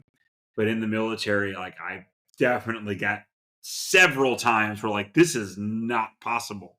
Yeah. Well, you know what's really hard to do nowadays? Get out of bed, because we're getting old. Oh yeah. It's a problem. Things creak a little bit more. I think I told you earlier, like I have to drink water. Did anyone tell you guys this? Like you're supposed to drink water and your body like responds like it's that's like it blows my mind when I see a kid walk into the band hall at 7 a.m. and they're drinking a Dr. Pepper already. And it's their second one of the day. Yeah, this is my second Dr. Pepper. I'm like, excuse me? If I drank one Dr. Pepper, I would have like an insulin dump and have a problem, and like I'd have to like take meds or something, like, you know. Enjoy it while you can, kids. Yeah. Enjoy it while you can. Well, since we're talking about like things that are enjoyable, what is your favorite band memory? Director or student? Well, so like in student wise, I think I shared it on Facebook a little bit. Like when it hit, like, okay, we can play music at a high level. There's a little moment where we played that Triumph thing that was like a memory that stuck out to me like in a really big way. One of a memory that is funny that I will remember to this day, and the director can say I'm a liar, but I'm not a liar. We were playing Fiesta, Symphonic Dance Number 3 Fiesta, and there's a rubato woodwind, and we took it a little more rubato. The conduct, he directed it or whatever. I had that thing memorized. I did not look at the music to play that thing. He cued at the wrong time. I've been at a concert where I've seen that happen. He cued at the wrong time, and he cued it a little early. And what did I do? Ba-da-da-da. Except I did it about a half note earlier than everybody else because he cued before he normally did. And they were like, "Oh, you messed up." And anyway, I don't know if that's a good band memory, but it's one that sticks with me. Like, I swear to God, though, I watched that thing. So another one is the Pines of Rome at SFA. Fred Allen conducted it. And I was sitting in the audience, and they're playing the Pines of Rome. And they had like the master student brass people and the faculty up in the balcony. Mm-hmm. And I guess it's the Appian way, of course. It's the Appian way. And they have the bass drums at either end of the performance hall. And man, they fire, and it is absolute magic. Absolute magic. I remember that this day. A kid that came, he crossed K-Sci with me. He came over from NSU for that performance. Would also Mark Dorsey. He's in. Mark. Yeah. Mark Dorsey was at that performance. He would say the same thing. The performance, like it was magical right then. And then another one is sitting in the Blue Devils circle. Oh yeah! Wow. I guess a lot of people have done it, but like I'd never done it, several years ago, and I got invited. I guess this would have been right before I came to China Spring. I got invited into a Blue Devils circle. Well, I mean, especially if you've been in a small school, like you don't have brass players that like oh my gosh that way. Yeah. I mean, oof. Yeah, and so that one was one, and then the final one, probably the most special one. We were at AT&T Stadium for state football. Right. And there that day, they were reporting a record number crowd for 4A. Cool. Yeah. So like there was like 20-something thousand people in this thing. And somewhere in the ingeniousness or dumbness of it, we had said, "Hey, what are we going to play for state?" And we said, "We're going to play the show, obviously, because why wouldn't we?" Right. And so we had laid it down in January. That was the victory performance I was talking about earlier. We decided, hey, we're going to perform it again. And so we cut because they make you like this. So we cut. I think we got on like TX Bands, the little Instagram thing, because of this performance. We're going to play the show. And so I called Eric Gray at Gilmer. I was like, hey man, I know a lot of people do the like little like playoff thing. We are not about to do that, just so you know. Like we're about to play the show we just played at State Marching Band. And he's like, yeah, no problem. And they played their. So we went out there and we played the show. And of course, like nothing that you prepare for a playoff game is going to sound like something you prepared all fall long. And so we did it. And of course, the whole time I'm like, just send it. And we're on the thing. And like the stadium is like electric. So electric that my superintendent is like jumping up and down. Like he is excited. There's that much energy. Anyways, they lay down on everything. They get to the end, they cut off. And like that moment right there, when like I don't know, however many thousand people like erupt like that. I mean, like, and again, like I'm just looking at the students. There's a GoPro video of it. That's like what we use for recruiting now at this point. But like there's a GoPro video of it. And it was just like this moment right here. Like I just want to bottle that. Yeah. Because like everyone right now that's standing on this field feels like a rock star. They feel like absolute, like they have won. Yeah. And that moment, like, gosh, it sticks out so clear. And it was so obvious how much energy there was. Because I mean, we're talking about a guy that has a doctorate running a school. He's getting over this moment because it just the energy in that moment. It was a magical moment. Those are a couple of my like top ones for sure. So you were also extremely involved in the ATSSB. What are all your titles? So like too many. I feel like you're like, playing a game of Pokemon where you just got to catch them all. I do have to catch them all. So can you tell us all your titles for the ATSSB organization? Right now, I do the region and area coordination. I do the website and newsletter, and I'm the 4A rep inside of ATSSB. And that, gosh, I think there's another question in there that talks about like how that happens. Mm-hmm. It's a whole lot of saying yes. I remember when it all started. I legitimately remember you were probably there because you would have been maybe Robinson. Mm-hmm. Steve Hart had stepped down as the jazz coordinator. Yeah. And they said, does anyone want to do jazz? And this little dumb person named Mark goes, me. And I look around and, oh no, I'm the only person that raised my hand. And so I do jazz and I don't know, like things just started like happening. And so like I was doing jazz and I was literally like when Pam started, I was like, hey, you're brand new. Like I will take care of this. Like, don't you worry about jazz. Just set up the contest. I will run everything. I'll make sure the recordings are done. Like, don't even worry about it. And so she did that. There was this whole fiasco about programs for a second. Like I helped her with that. And like, we just kind of got started going. I don't know, like it just kind of started rolling.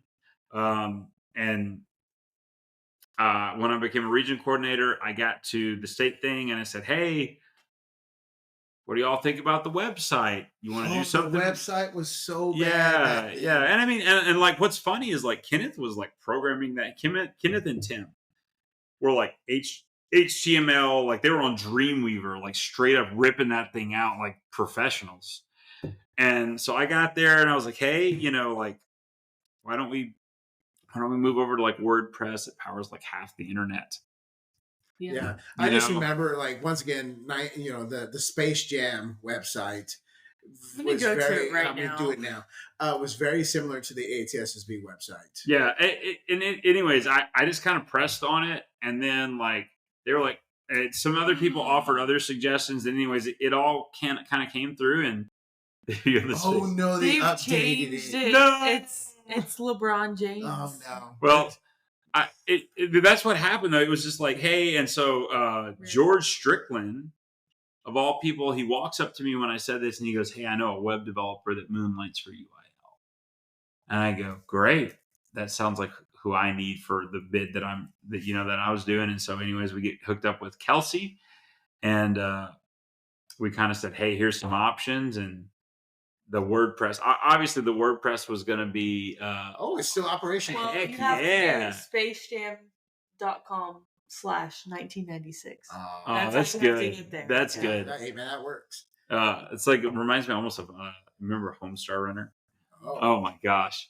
But anyways, like that's how that got started. And so we started doing that. And then Tim said, hey, I don't want to be it anymore. So I became the webmaster. And then Kenneth, I think in some of the stuff, Kenneth was trying to lay some things out. I was like, hey, what do you think about the newsletter thing? I was like, I can put that together. And of course, Kenneth was putting it together and I think he was putting it together in like Publisher or something. I was like, well, hey, like we can move to Canva. Like that way we can edit in real time. And it was just, again, like a normal modernization of things that happened. And I Dumb luck. So, I mean, basically, your best advice is just say yes. Yeah, like just say yes. Be open to opportunity. Be willing to put in a little bit of work, and I mean that's just kind of how it moved up, and here I am now. Yeah. Well, now the big topic is that you are a candidate for the ATSSB president-elect position. That's where I'm at now. Okay, so like once again, you're gonna see you at Team EA, and you're gonna have all the ribbons, All of them. I'm gonna ribbons. collect all of them. All the ribbons, all the colors. I'm just gonna wear none of them this year, just to throw everybody It's off. like when you walk around with Bob Vetter, and he has like Bob is who convinced me to do that. Yeah. Bob is literally, he goes, it's about the ribbons, so you have to wear them. And I go, and I'm holding my little envelope that Kenneth gave me, and Bob is like, you have to wear the ribbons. And I had said yes to all these things. I didn't know what the ribbons were, but Bob is telling me this. So I open the thing, and I have like 4 or 5 ribbons in there. And then Bob's there with 25. Yeah, and I'm like, Bob, am I supposed to wear all those? He goes, yes, young Padawan. And he that's like, how everyone always is like, well, middle school kids really like stickers, and it's always kind of surprising to people that they're still about that. That's like Bob and the ribbons. Oh my, he has to have them all. He introduced me to it, and I was like, oh my gosh, this is it. Okay, we need to have one made that's like ribbon master. Yeah, exactly. We need. So you brought up Padawan. What is your go-to movie trilogy? Why or does series? It have to be a trilogy? Okay, you can't just have a one-off. Oh man, if I was gonna go to a movie series, trilogy, it doesn't matter. Series, it has to be more than one film, though. I mean, recently, if I'm gonna go to anything, I'll probably go to the Marvel series, like that universe. I enjoy that universe a lot. I think a lot of people do. Yeah. I've been explaining key signatures to 6th graders as Marvel universes. Like multiverse. Beautiful. Yeah. Multiverse. It is a multiverse. Beautiful. I'm like, we're in now, B flat major, where B flat and E flat don't have to tell you that they're flat. They're just flat. They're just flat. Flat. That's their universe. We're just they have the eye on their head. Yeah. Now, Spoiler alert. But yeah, I like the Marvel Cinematic Universe a lot. I would say The Matrix, but I really only like one Matrix movie, the original Matrix. That was like when I was like in, I don't know, maybe like freshman and sophomore in high school. That was like what I lived and died by, and that's probably why I had no friends. Is because I was just like, "Have you seen The Matrix?" I think the first Matrix is a solid film. All right, so this one's a guilty pleasure. I don't even care. I don't care what anyone thinks. I just don't care. If it says James Bond on it, I will watch it. If it says James Bond on it, I will absolutely watch it. No, it's just like the Jason Bourne series. Sure, Jason Bourne. I love those. I have like this weird, like, I love action movies, like the Mission Impossible stuff. Jack Reacher, all that kind of stuff. John Wick. Oh my gosh, yes, absolutely. But I am a sucker for rom-coms. You like rom-coms? He is a. All right. What's your favorite rom-com? Let's hear this. My favorite rom-com. He's not like, haha, I like to watch. No, like, You've Got Mail. Like, he's like deep. Yeah, I love Fever Pitch. Oh, wow. Okay. She's great. That's like one of his favorite movies. She's Out of My League. Okay, like you. All right, so you're on like another. Yeah. You're on like the Substack of it. Yeah, those are both means great. What he says. So there's a rom-com that is like a sci-fi based one that's called Time, and basically I do not like that one. Which is like you have a timer that you're like you can get put into your like wrist, and that timer will start when you're supposed to meet the love, like when your love of your life is like put their timer in. And so when it reaches 0 is when you're supposed to meet. So that reminds me of a movie. Do y'all remember the movie? This goes back to the action genre. It's Justin Timberlake. Yes. And they have the time debts, and they can bet time of their life. I thought it was very interesting. I thought it was an interesting movie too. Yeah. I don't remember what's the name. I don't even know what it's called. Y'all have the computers. Yeah. I am deep into the rom-coms, and you'll always be my maybe. That's a good one, though. That's the Netflix movie. That's Love a it. good one. Love I'll it. take that. Keanu Reeves is in that one. Yep. Speaking of The Matrix, Speaking of- that one. John Wick. Yes. Yeah. John Wick. But I have a guilty pleasure rom-com. Okay, I thought James Bond would be my guilty pleasure. I don't know. Like I just have always loved those. Yeah, here Jose is watching When Harry's Met Sally. Hey, there's nothing wrong with that. I love that movie. I'm just saying. We watch How to Lose a Guy in 10 Days. Oh, Come on. Oh, we watched that one like a month failure ago. to launch. Wait. What's the newest? It's a newer one that just came out. They get stranded on a buoy and lifted on the helicopter. Oh, the one with is it Sydney Sweeney? And, Sydney Sweeney. Glenn Powell. Yes, yes. We watched it. Anybody But You. There you go. Wow, good for you. It's Got him. because he watched it. Anybody But You. I thought that one was good. I thought that one was good. Sydney Sweeney, like the new heartthrob right now. Like She was in The White Lotus, and you won't even watch I just I won't watch it. I just like She's not in the second season. Yeah, there's just some movies that are like, or shows that I'm just like, that's too much of a slow burn for me. Okay, underrated Pixar movie. underrated Oh, Pixar. I formulated my answer. Underrated Pixar. Ooh, Pixar. I love me some Pixar. Thought. You had an immediate I thought? did an underrated one. Yes. I see. So here's where I feel like what's the other one? The non-Pixar one where I'm going to get confused. Shrek. No. No. Who's some Shrek? Shrek's too new. I tell you like what. Ants was on. DreamWorks. DreamWorks. Yeah. So That's Shrek. DreamWorks and Pixar. That's where I get. Yeah. I get like because I was gonna be like, I'm going to change my answer for the trilogy. It has to be Shrek. Shrek. You have a Shrek problem I too. do have a Shrek.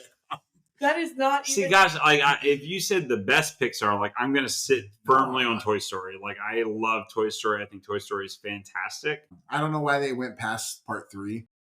I don't know why they went past part 1. I thought part 1 was beautiful. No, Like it you was could have great. ended right there, yeah. Buzz and Woody in the car. Like that. That's all I needed. I didn't need you to go to the bear and all the other stuff. Aren't Yeah. they making a fifth one? Yes, it's too much. Oh. It's too much. I didn't need any of the. I'm trying to think of the Pixar movies. I'm struggling with differentiating what the. Okay, so Toy Story, Bugs Life, Finding Nemo. So Bugs Life and Cars. Ants are basically the Yes. same. Yes. They came out at the same time. Okay. I actually, being the person that I am, I listened to a book about this, about Disney and whatever.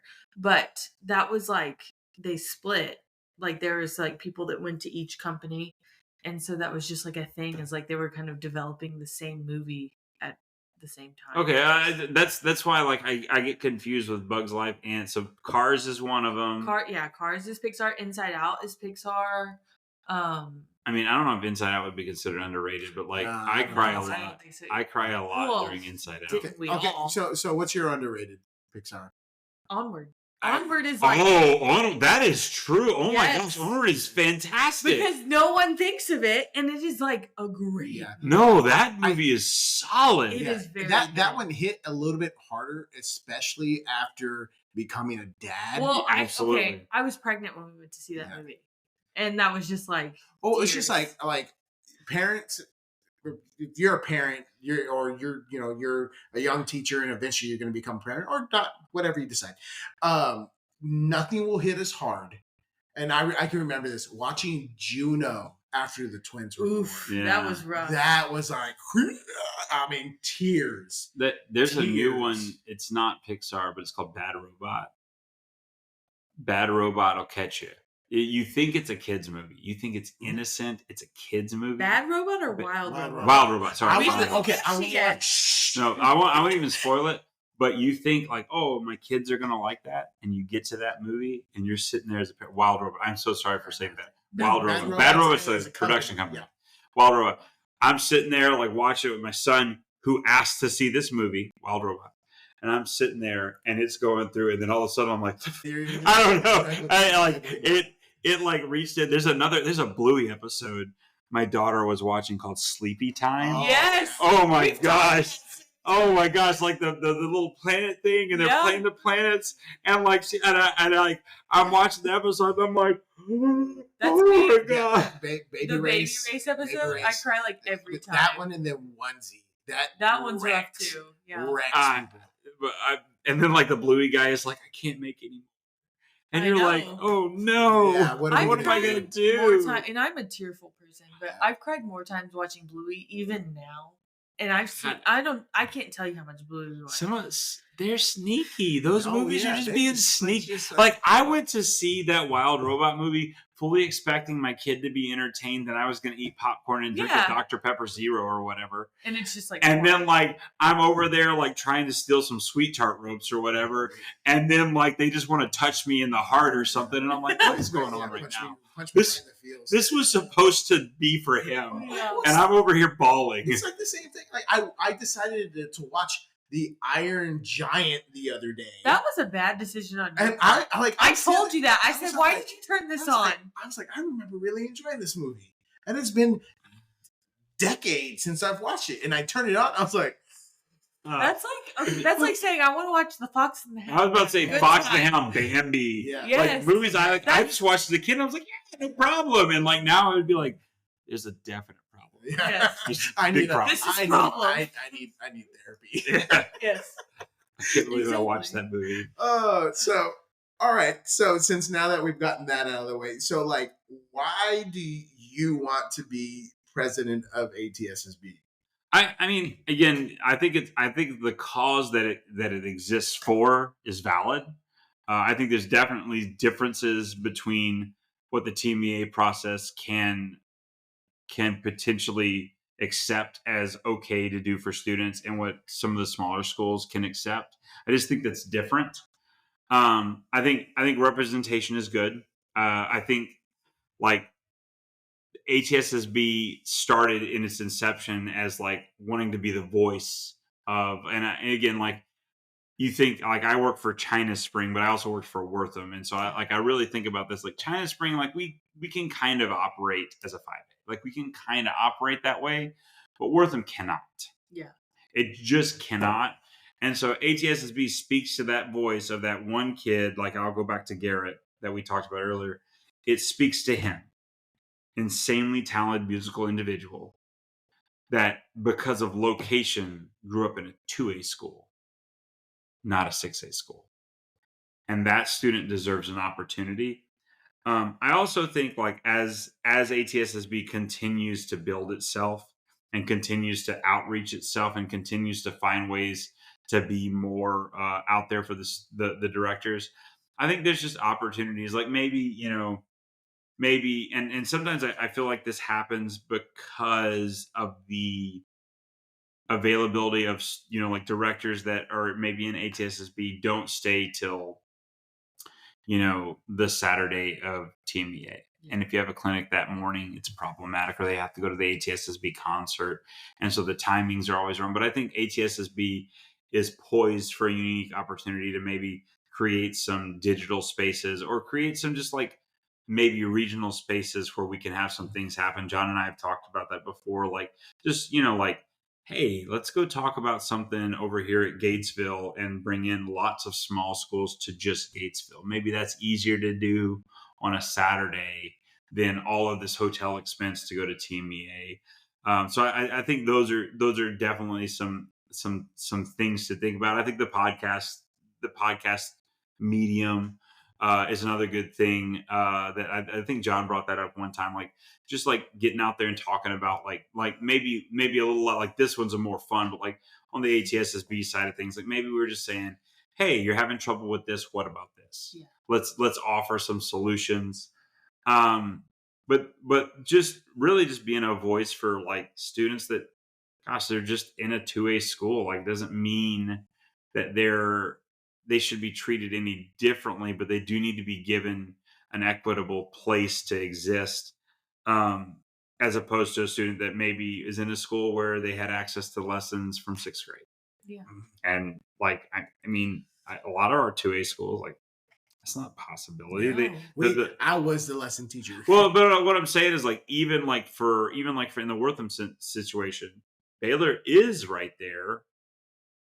Are they going to drive out there? Yeah, that's likely not. An hour drive. But you did because like you knew these, like because you taught Manton, right? Yeah, Manton came to me. Oh, so but you see what I'm saying? Like these parents that are really dedicated to getting those lessons, and you created an all-state player out of Manton.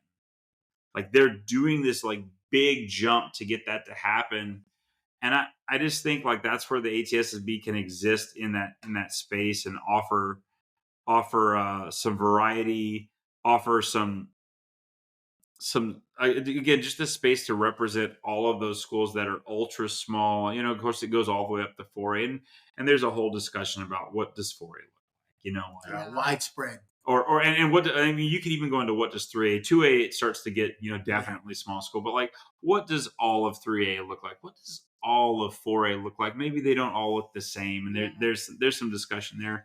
But that's what I think it's wholesome. I think there's also like a lot of great opportunities. Benjamin Keltner's coming up with a proposal that's going to the state board about an ATSSB outstanding program, like just looking at small school Texas programs and saying, hey, that's great. You're not going to be a Grand Nats person. You might not be that.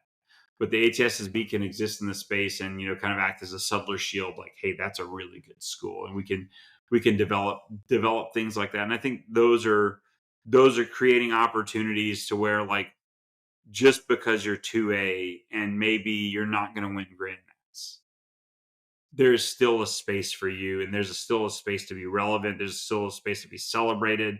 It's for students, for programs, for communities that are going to be just like not looked at. Like, I mean, we keep talking about Wortham, but gosh, we could go to Itasca or, Italy or any of these schools around here or way up into the Panhandle, like Sunray, Littlefield. Littlefield. With Bonnie, who's been there for, love Bonnie. Yeah. Love her. And Gina. I mean, those are fantastic people. But like those schools, if you left it all as giant, maybe would get a little bit more marginalized. I think HESSB has a unique voice in there, and that it just represents those small schools on the state level. Like they can be the people that say, "Wait, hold on, those judging seats maybe not as much." They can kind of have those relationships where the HESSB can fire and say, "Hey, why is that way? I don't think that's going to work for this classification," or et cetera. I think too, like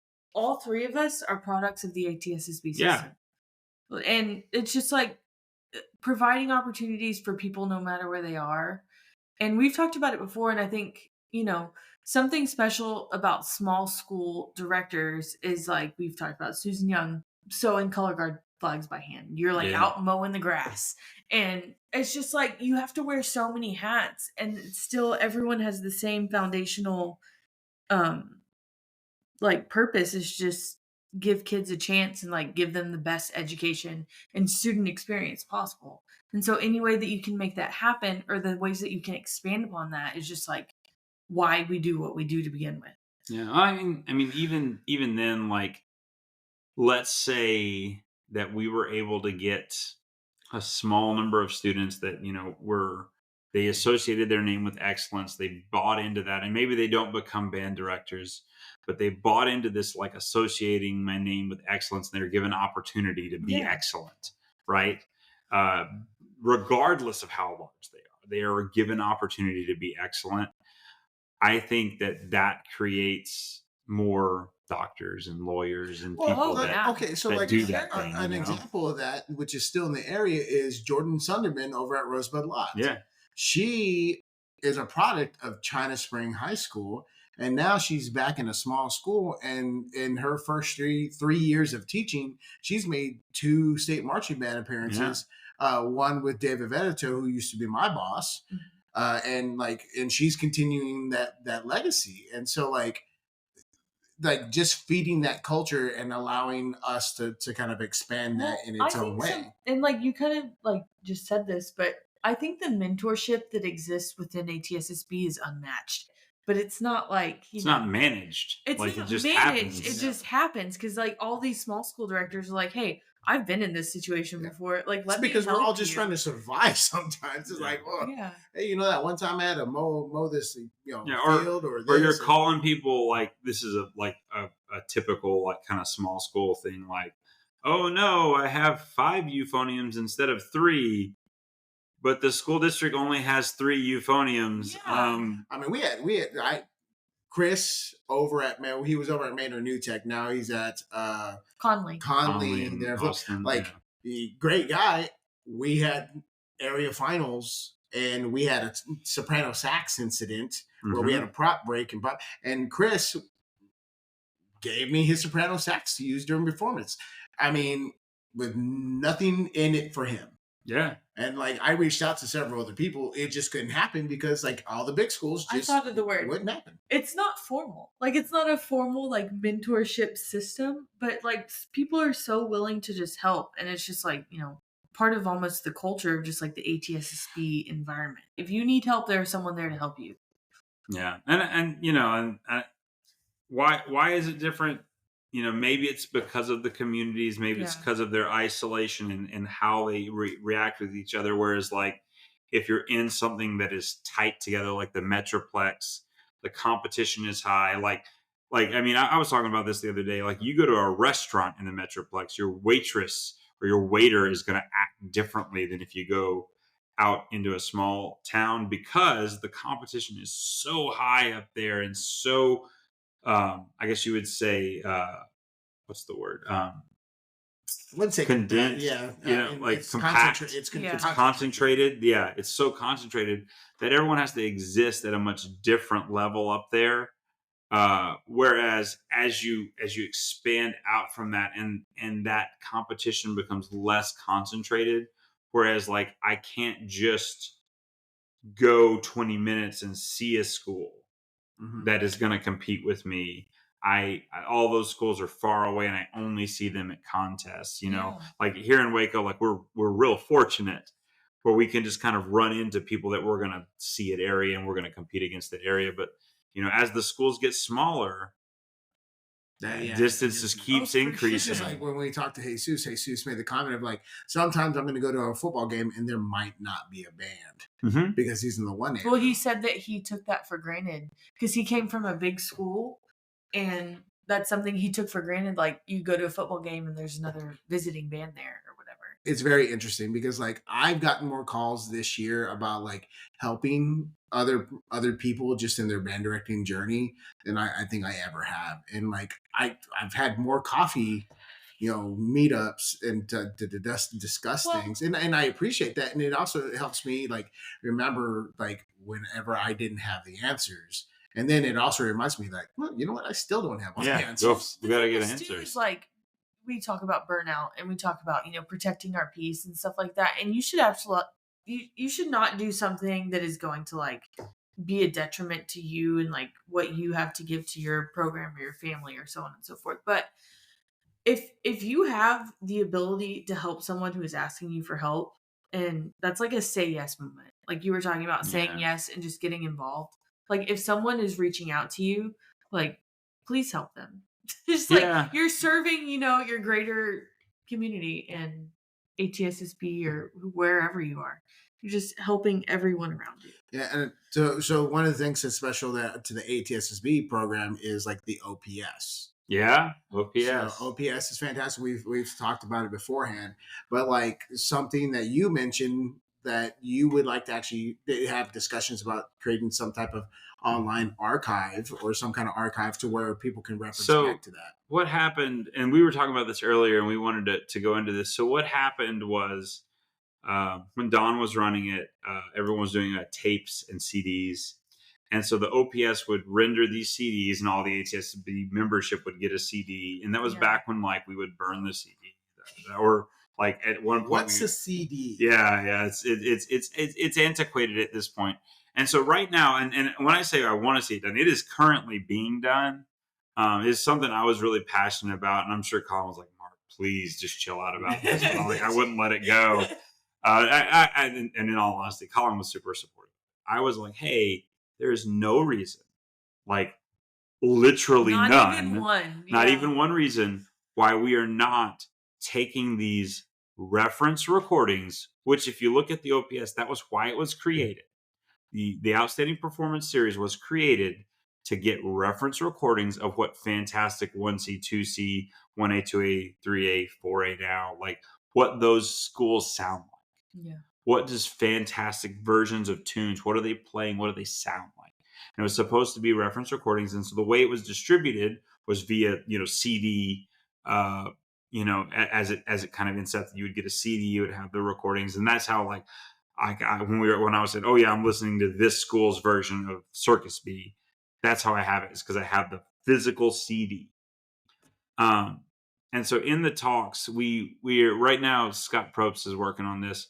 We are trying to retrofit back to around COVID, maybe 2019, I think is the last date we're going to go to right now, to get those on Apple Music, Spotify, and everything. So you can type in Outstanding Performance Series and you get all these reference recordings. But I think there's something more profound that happens if you win it, or you're one of the people that make the CD. That student can search their school. Oh yeah. Like that's different. That's different if Gatesville, wins a category, and that student, like, which before the student would rarely see the award. They may see a banner in the band hall, but they couldn't necessarily hear it because it's on the CD that ATSB gave to the directors. They don't even necessarily know what OPS is. Yeah. But as this starts to go online and continue to build out, that student can type in Gatesville High School Band, and they can see every time Gatesville ended up on OPS, or they can type in whatever year or whatever. They can find those things. And so that's one of the processes right now, is just taking that and getting it out to YouTube and Spotify and Apple Music and getting it on those streaming platforms. So that way it just becomes logically accessible. Because if, and I mean, we stopped doing this. We did a permanent digital download 1 year. It wasn't, I don't think we even get close to the license number. And that after we did that, that was when I was kind of in it, and I said, hey, why? Yeah. We shouldn't do that. And it was a worry about how much do we have to pay. And then, I guess, I mean, you notice it with our region, like we just pay Scott to put the stuff on there. Yeah. Right. And there's like a standard fee. You can do that. And so we can simply do that with these recordings as well. And that's kind of what we're looking at, is just getting it out there and getting it accessible to directors. So if you want to hear what a 2C middle school played in 2003, you should be able to. You know what I was thinking is, because like I was thinking about this today. I teach at a 2C school. I would really like to hear what other 2C schools are doing. And if you know people, you can say, hey, like, what is going on? Like, what are you doing? And, if you want to send me a recording or whatever, but I would just like to go and be able to hear, like, what is this comparable ensemble doing? And like, what am I deficient in with my ensemble? And like, what do I need to do better? Because where else are you able to go and physically listen to that? Yeah, without taking time away from your own band program. Or because I can pull up reference recordings, and I do that all the time. And like, I have kids listen to that, but that's not necessarily comparable to what they're doing. Reference recordings are dangerous. Well, that's because if it's is it the reference recording where all those pro musicians played it? And that's typically what it is. Or like, for example, like, in the grade 4, grade 5 range, like, are we talking like, like I'm working on Hounds? Yeah. Well, is it, a college ensemble playing Hounds? Is it Tokyo Kasai playing Hounds? Yes. Is it the Illinois playing? Like, who's playing it? And is that interpretation actually possible with a 17-year-old or a 16-year-old? You see what I'm saying? Like, is that interpretation? Because, gosh, I love a good short stinger note like the rest of everybody does. But like, the way to make it sound like the Marine Band is to be the Marine Band. Right. And you're never going to get a younger band to go pop like that. So we just make it longer. Like we just simply elongate the note. Well, that also comes back to like band director criticisms. That this is also kind of where you can't say anything about anybody else's job or the position they're in until you've worked that same job in that same position. I will never know what it is like to be the head director of the China Spring Band because I'm not you. I'm not there. The same way you will never know what it is like to be the director of bands at Gatesville ISD. Because that's just not. Now, we can talk about Wortham all day long. Yeah, we've been there. Wow. But like, until you've walked in those shoes, you can't say anything about that. Yeah, I think that's true. And I just think that's why those recordings are valuable. Like, It's not, you don't have to talk about the system. You don't have to talk Yeah. about anything. You can just like, what was possible? Well, and I thought about I was just thinking about this yesterday, is because when Jose and I were at TBA, we like weren't able to go to all of the OPS sessions because that's a long, I would love to go to the listening. It's a long chunk of time if we're listening to all the 2C bands and all the 4A bands. But I was just thinking in my mind, We like, also had just gone to the honor band listening. right, exactly. And so I was thinking, like, I really wish I would have gone, but I missed the opportunity to hear that. I missed the opportunity to hear all of those excellent bands. And I was kind of like, and this is strange because it was literally just yesterday, but I was like kind of grieving that, like, I should have done that. I didn't get to do that. It was just like a missed opportunity. But like you bringing that up, just it's like it's possible. The possibility is there. I think technology just solves so much of it. It's just a matter of like, can we go like shake the tree enough, beat the cement enough to get this done? Is it doable inside of the budgets that we have? Yeah. And in this case, I really think that streaming platform for the winners, that is as doable as it was to print CDs. Yeah. Sure. It is as straight up as doable. That's the medium now. Yeah. CDs were the medium then. Yeah. And that's the medium now. Totally agree. I have a question for Mark. So you talked about this earlier, but you went to TJC, and I've talked about this before, but I went to community college too. But what about TJC has anything informed how you are as a teacher, or informed your work ethic in any way, or given you any skills that you find valuable? I mean, I definitely would don't shy away from the junior college. Like I'm like, oh no, cash is cash. I've said that to a lot of students. Like, look at your money. Yes. Look at the money and make sure you weigh it out. But I mean, I went to TJC when it was just becoming what it was, or I guess what it is now. Like, they have the new band. They have all they've gone to Midwest. They've performed at state march. They got the bells and whistles now. Yeah, they've done the things now. I was there when it was a little more ragtag group of students. We played with, for East Texas, the DCI method that kind of Tom brought was not as well known, that kind of brassy sound. Because I remember being shocked that that's what brass could sound like, because it just wasn't the vibe necessarily when I was there.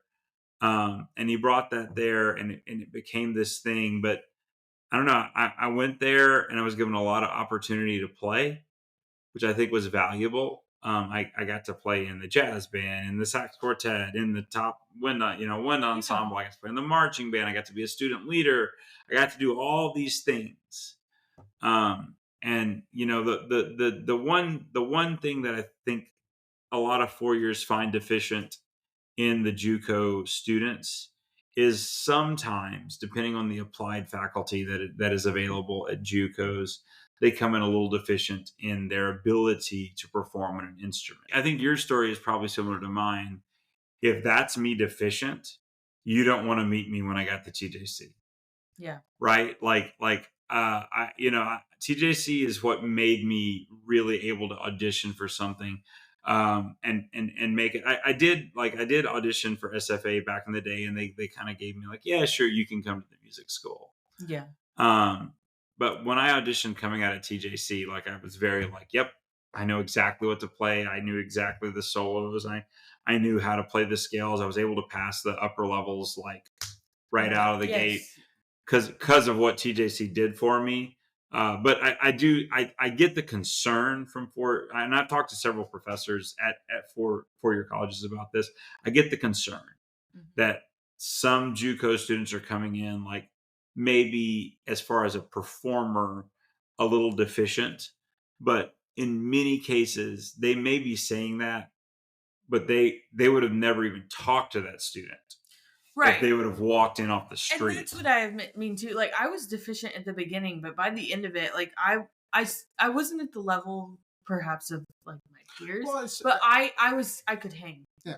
Like, I was always jealous going to Baylor, like, of like some of my classmates who like went to 6A powerhouses where they were like, oh yeah, when I was in a private lesson program in this private student, like, I made All-State band as a sophomore on my own. I didn't know what a private lesson teacher was. Yeah. And I didn't have them either. Yeah, I didn't start getting private lessons until after I made All-State, and it was through the community college in Corpus Christi, Del Mar College. Mm-hmm. Okay, and I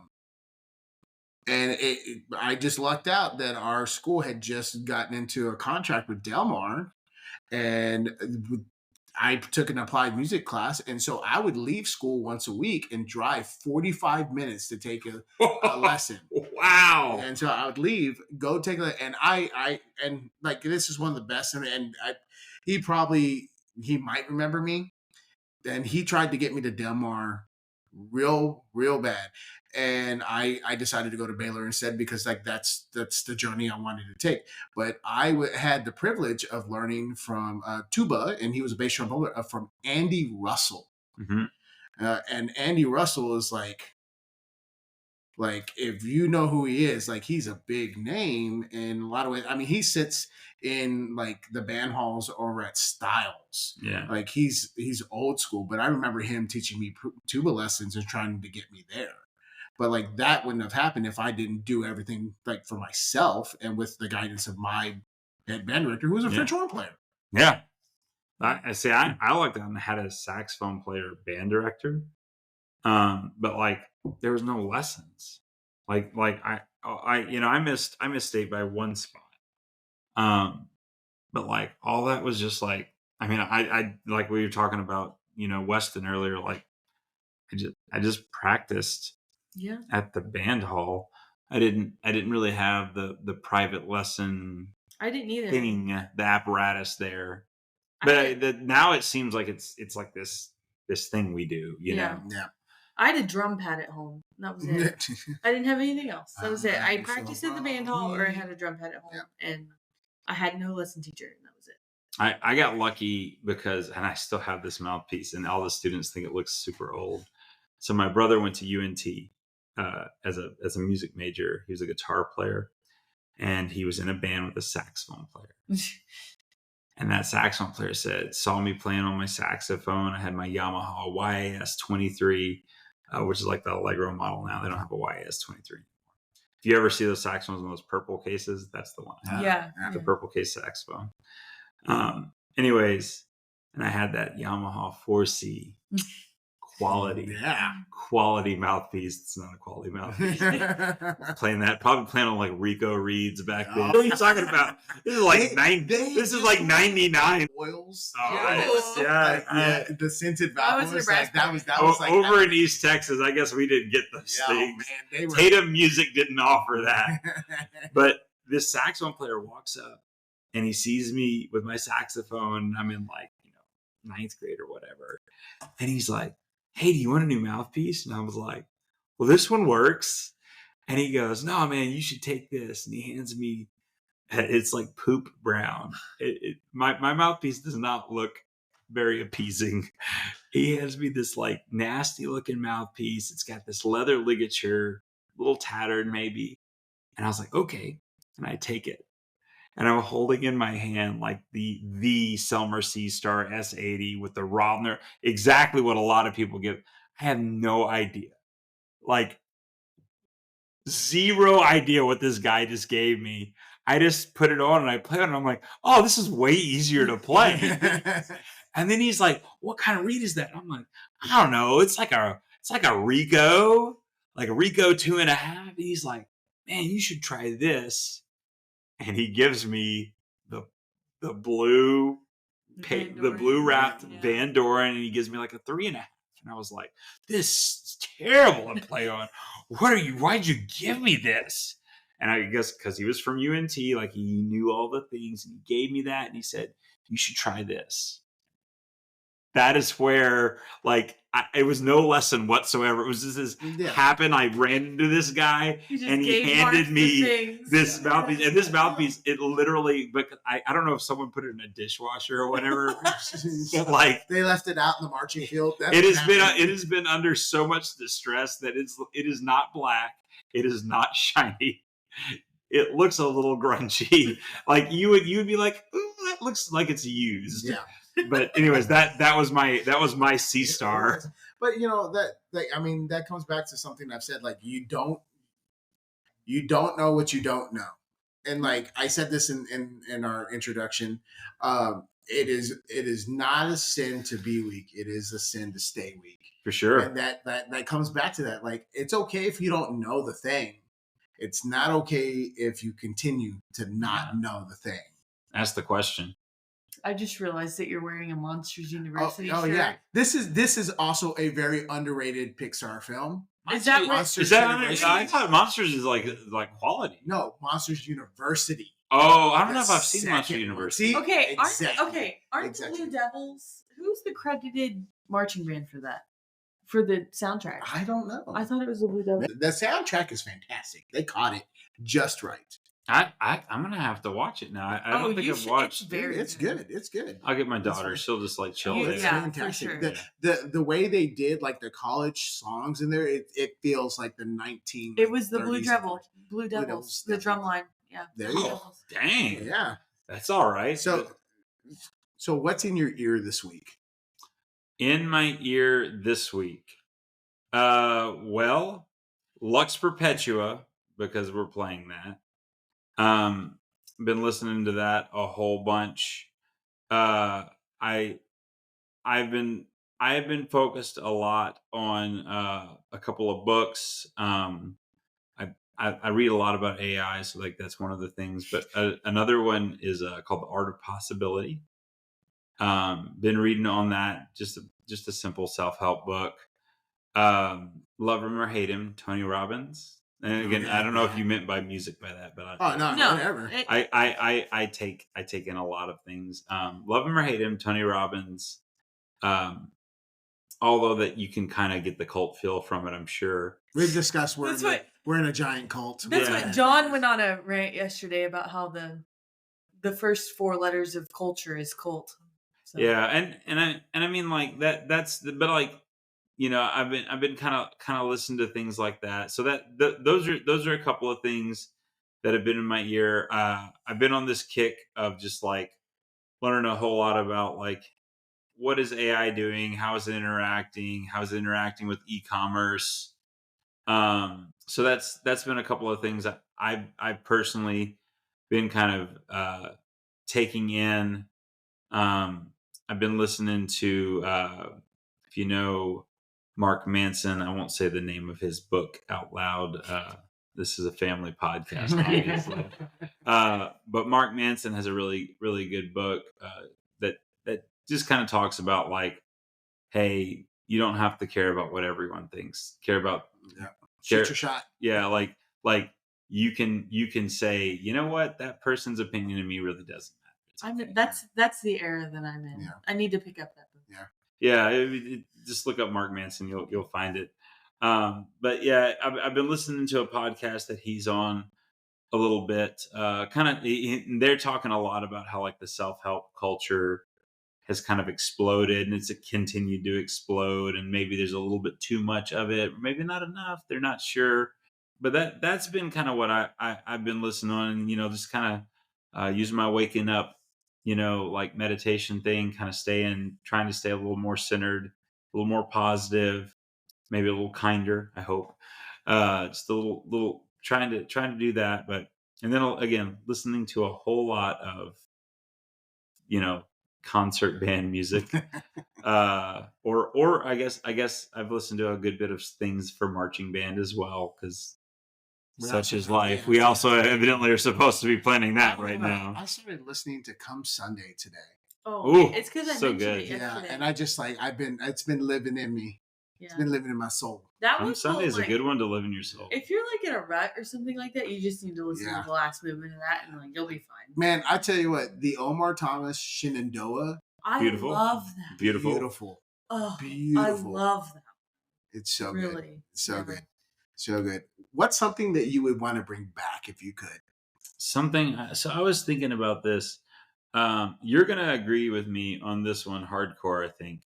I think the original Ninja Turtles, like just the cartoon. Oh, yes. I don't know why we messed with that. Why? Why there are 5 iterations? So if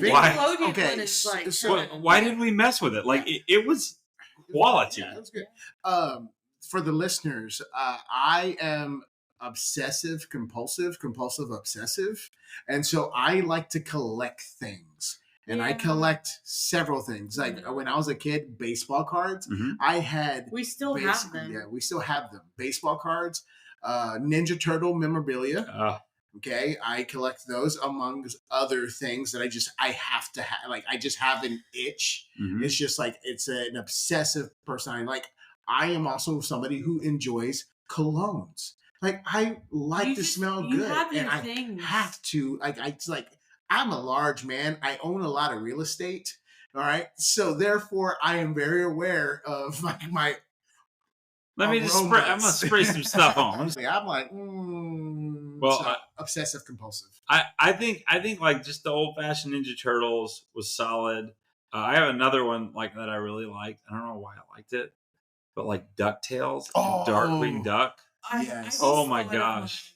Because I've heard you ask this question multiple times, and I just formulated what mine actually is. Power Rangers, the original. Adjacent.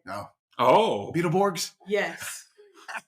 Like, let's revamp Beetleborgs. Where is that? The Ghost Elvis. There has to be there has to be an audience. Well, did you ever see VR Troopers? Yes. I did. Okay. Yeah. All right.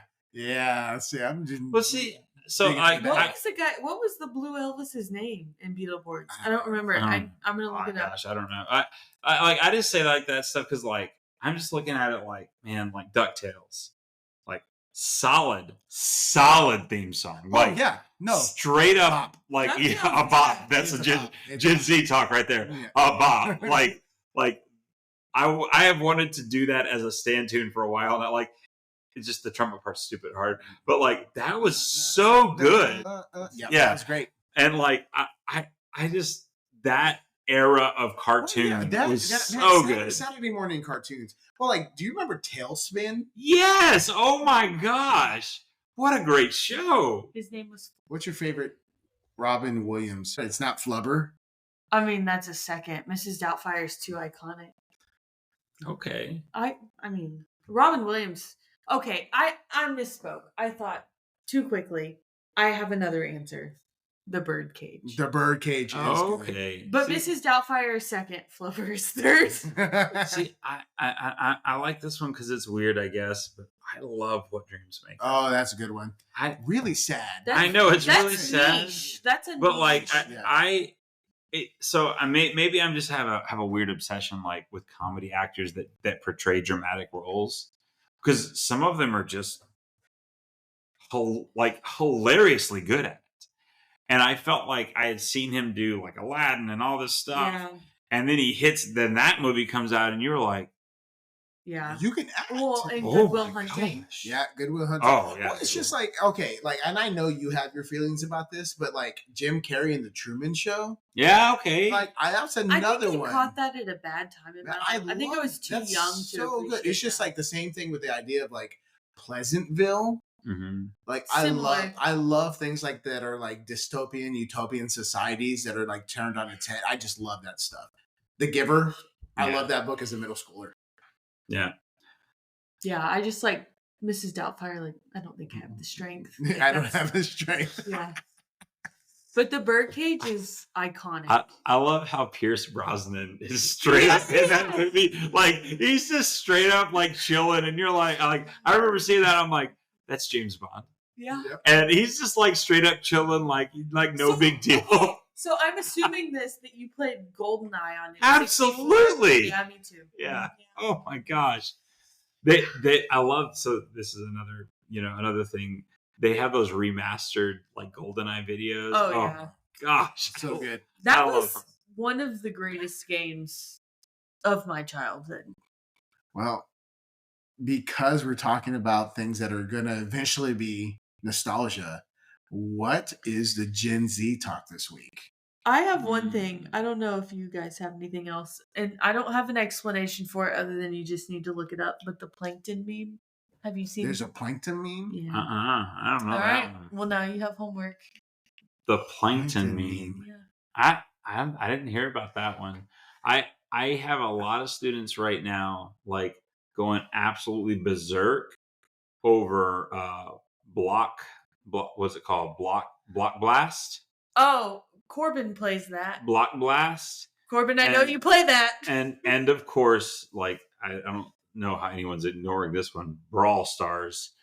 Oh my gosh, like we'll have like eruptions at lunch over Brawl Stars. Like my kid plays Brawl Stars, but anyways, those are like the two things that they keep like bringing up. Like I don't know why Block Blast I is don't a know thing why now. Block Blast either. I know it's a thing. But Brawl Stars, like if you play it, like it makes a lot of sense why it's entertaining, and it's kind of in that vein of remember Clash of Clans and all. Yeah. It's kind of Clash of Clans, Clash Royale, Brawl Stars, like that's all in the same vein. Plants vs Zombies. You know what I did today? That was an excellent game. We literally had a conversation about that with students at lunch. How they thought that was a fantastic game, and they wish they could play the first one again. Oh, it was great. They loved it.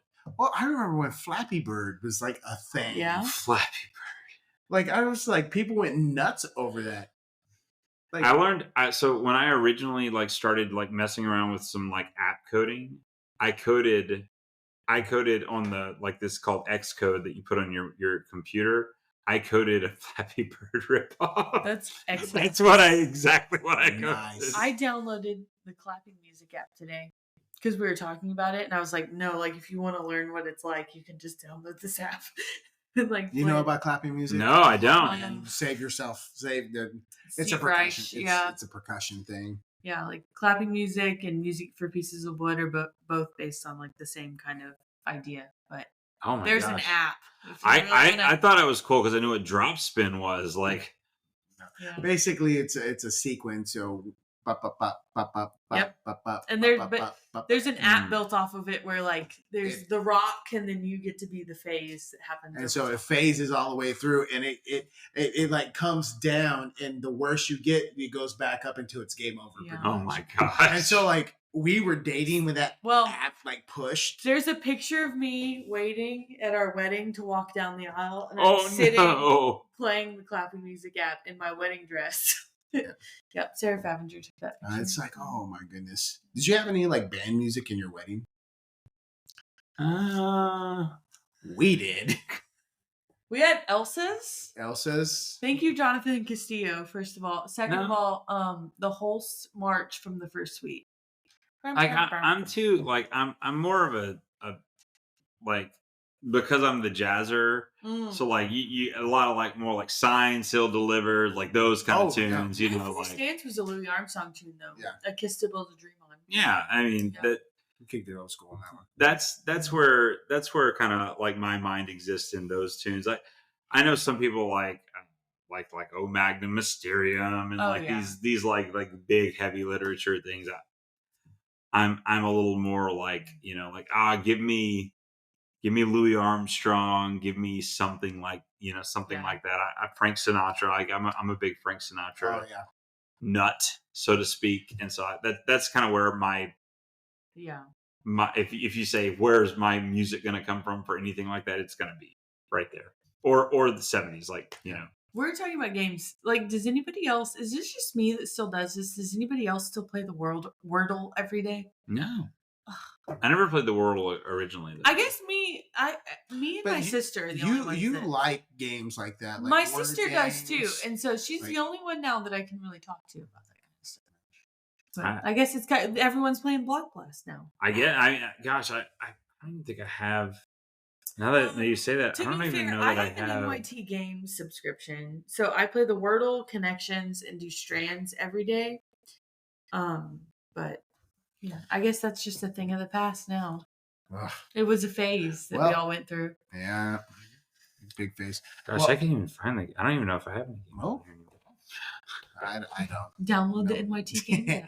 Well, Mark, do you have any final plugs for your runoff for the ATSSB presidency?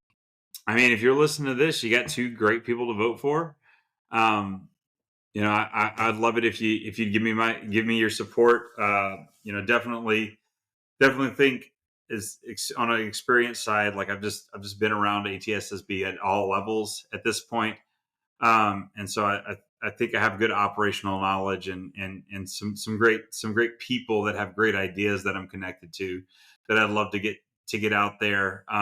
But yeah, you gotta the big part is now you just have to come to that meeting. Yeah, You gotta come to the meeting. It's on Friday. It's at 2:30. Like you gotta come to the ATSSB meeting to vote at this point. But if you're an ATSSB member out there, I would love your support. Again, unlike other politics in the world, no mudslinging here. I don't think it's necessary. I think you have some great options. Although, obviously, I'll advocate for myself, but I think you have some great options, and ATSSB is in good hands, regardless. But I'd love your support.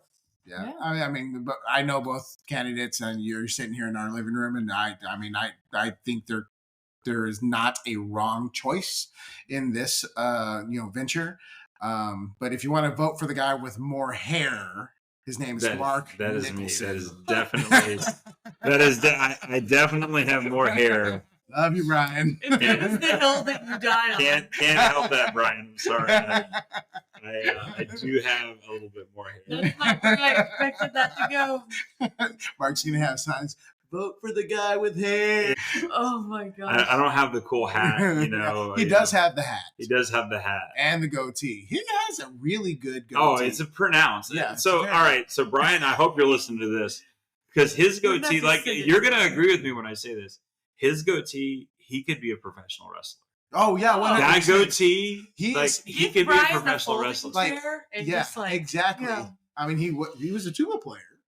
I think so. I think so. Which means he definitely hit somebody with a chair at some point in time. All right, Brian, it's a cage match. Yes, let's go. Back to this chair idea. I feel like you have a lot of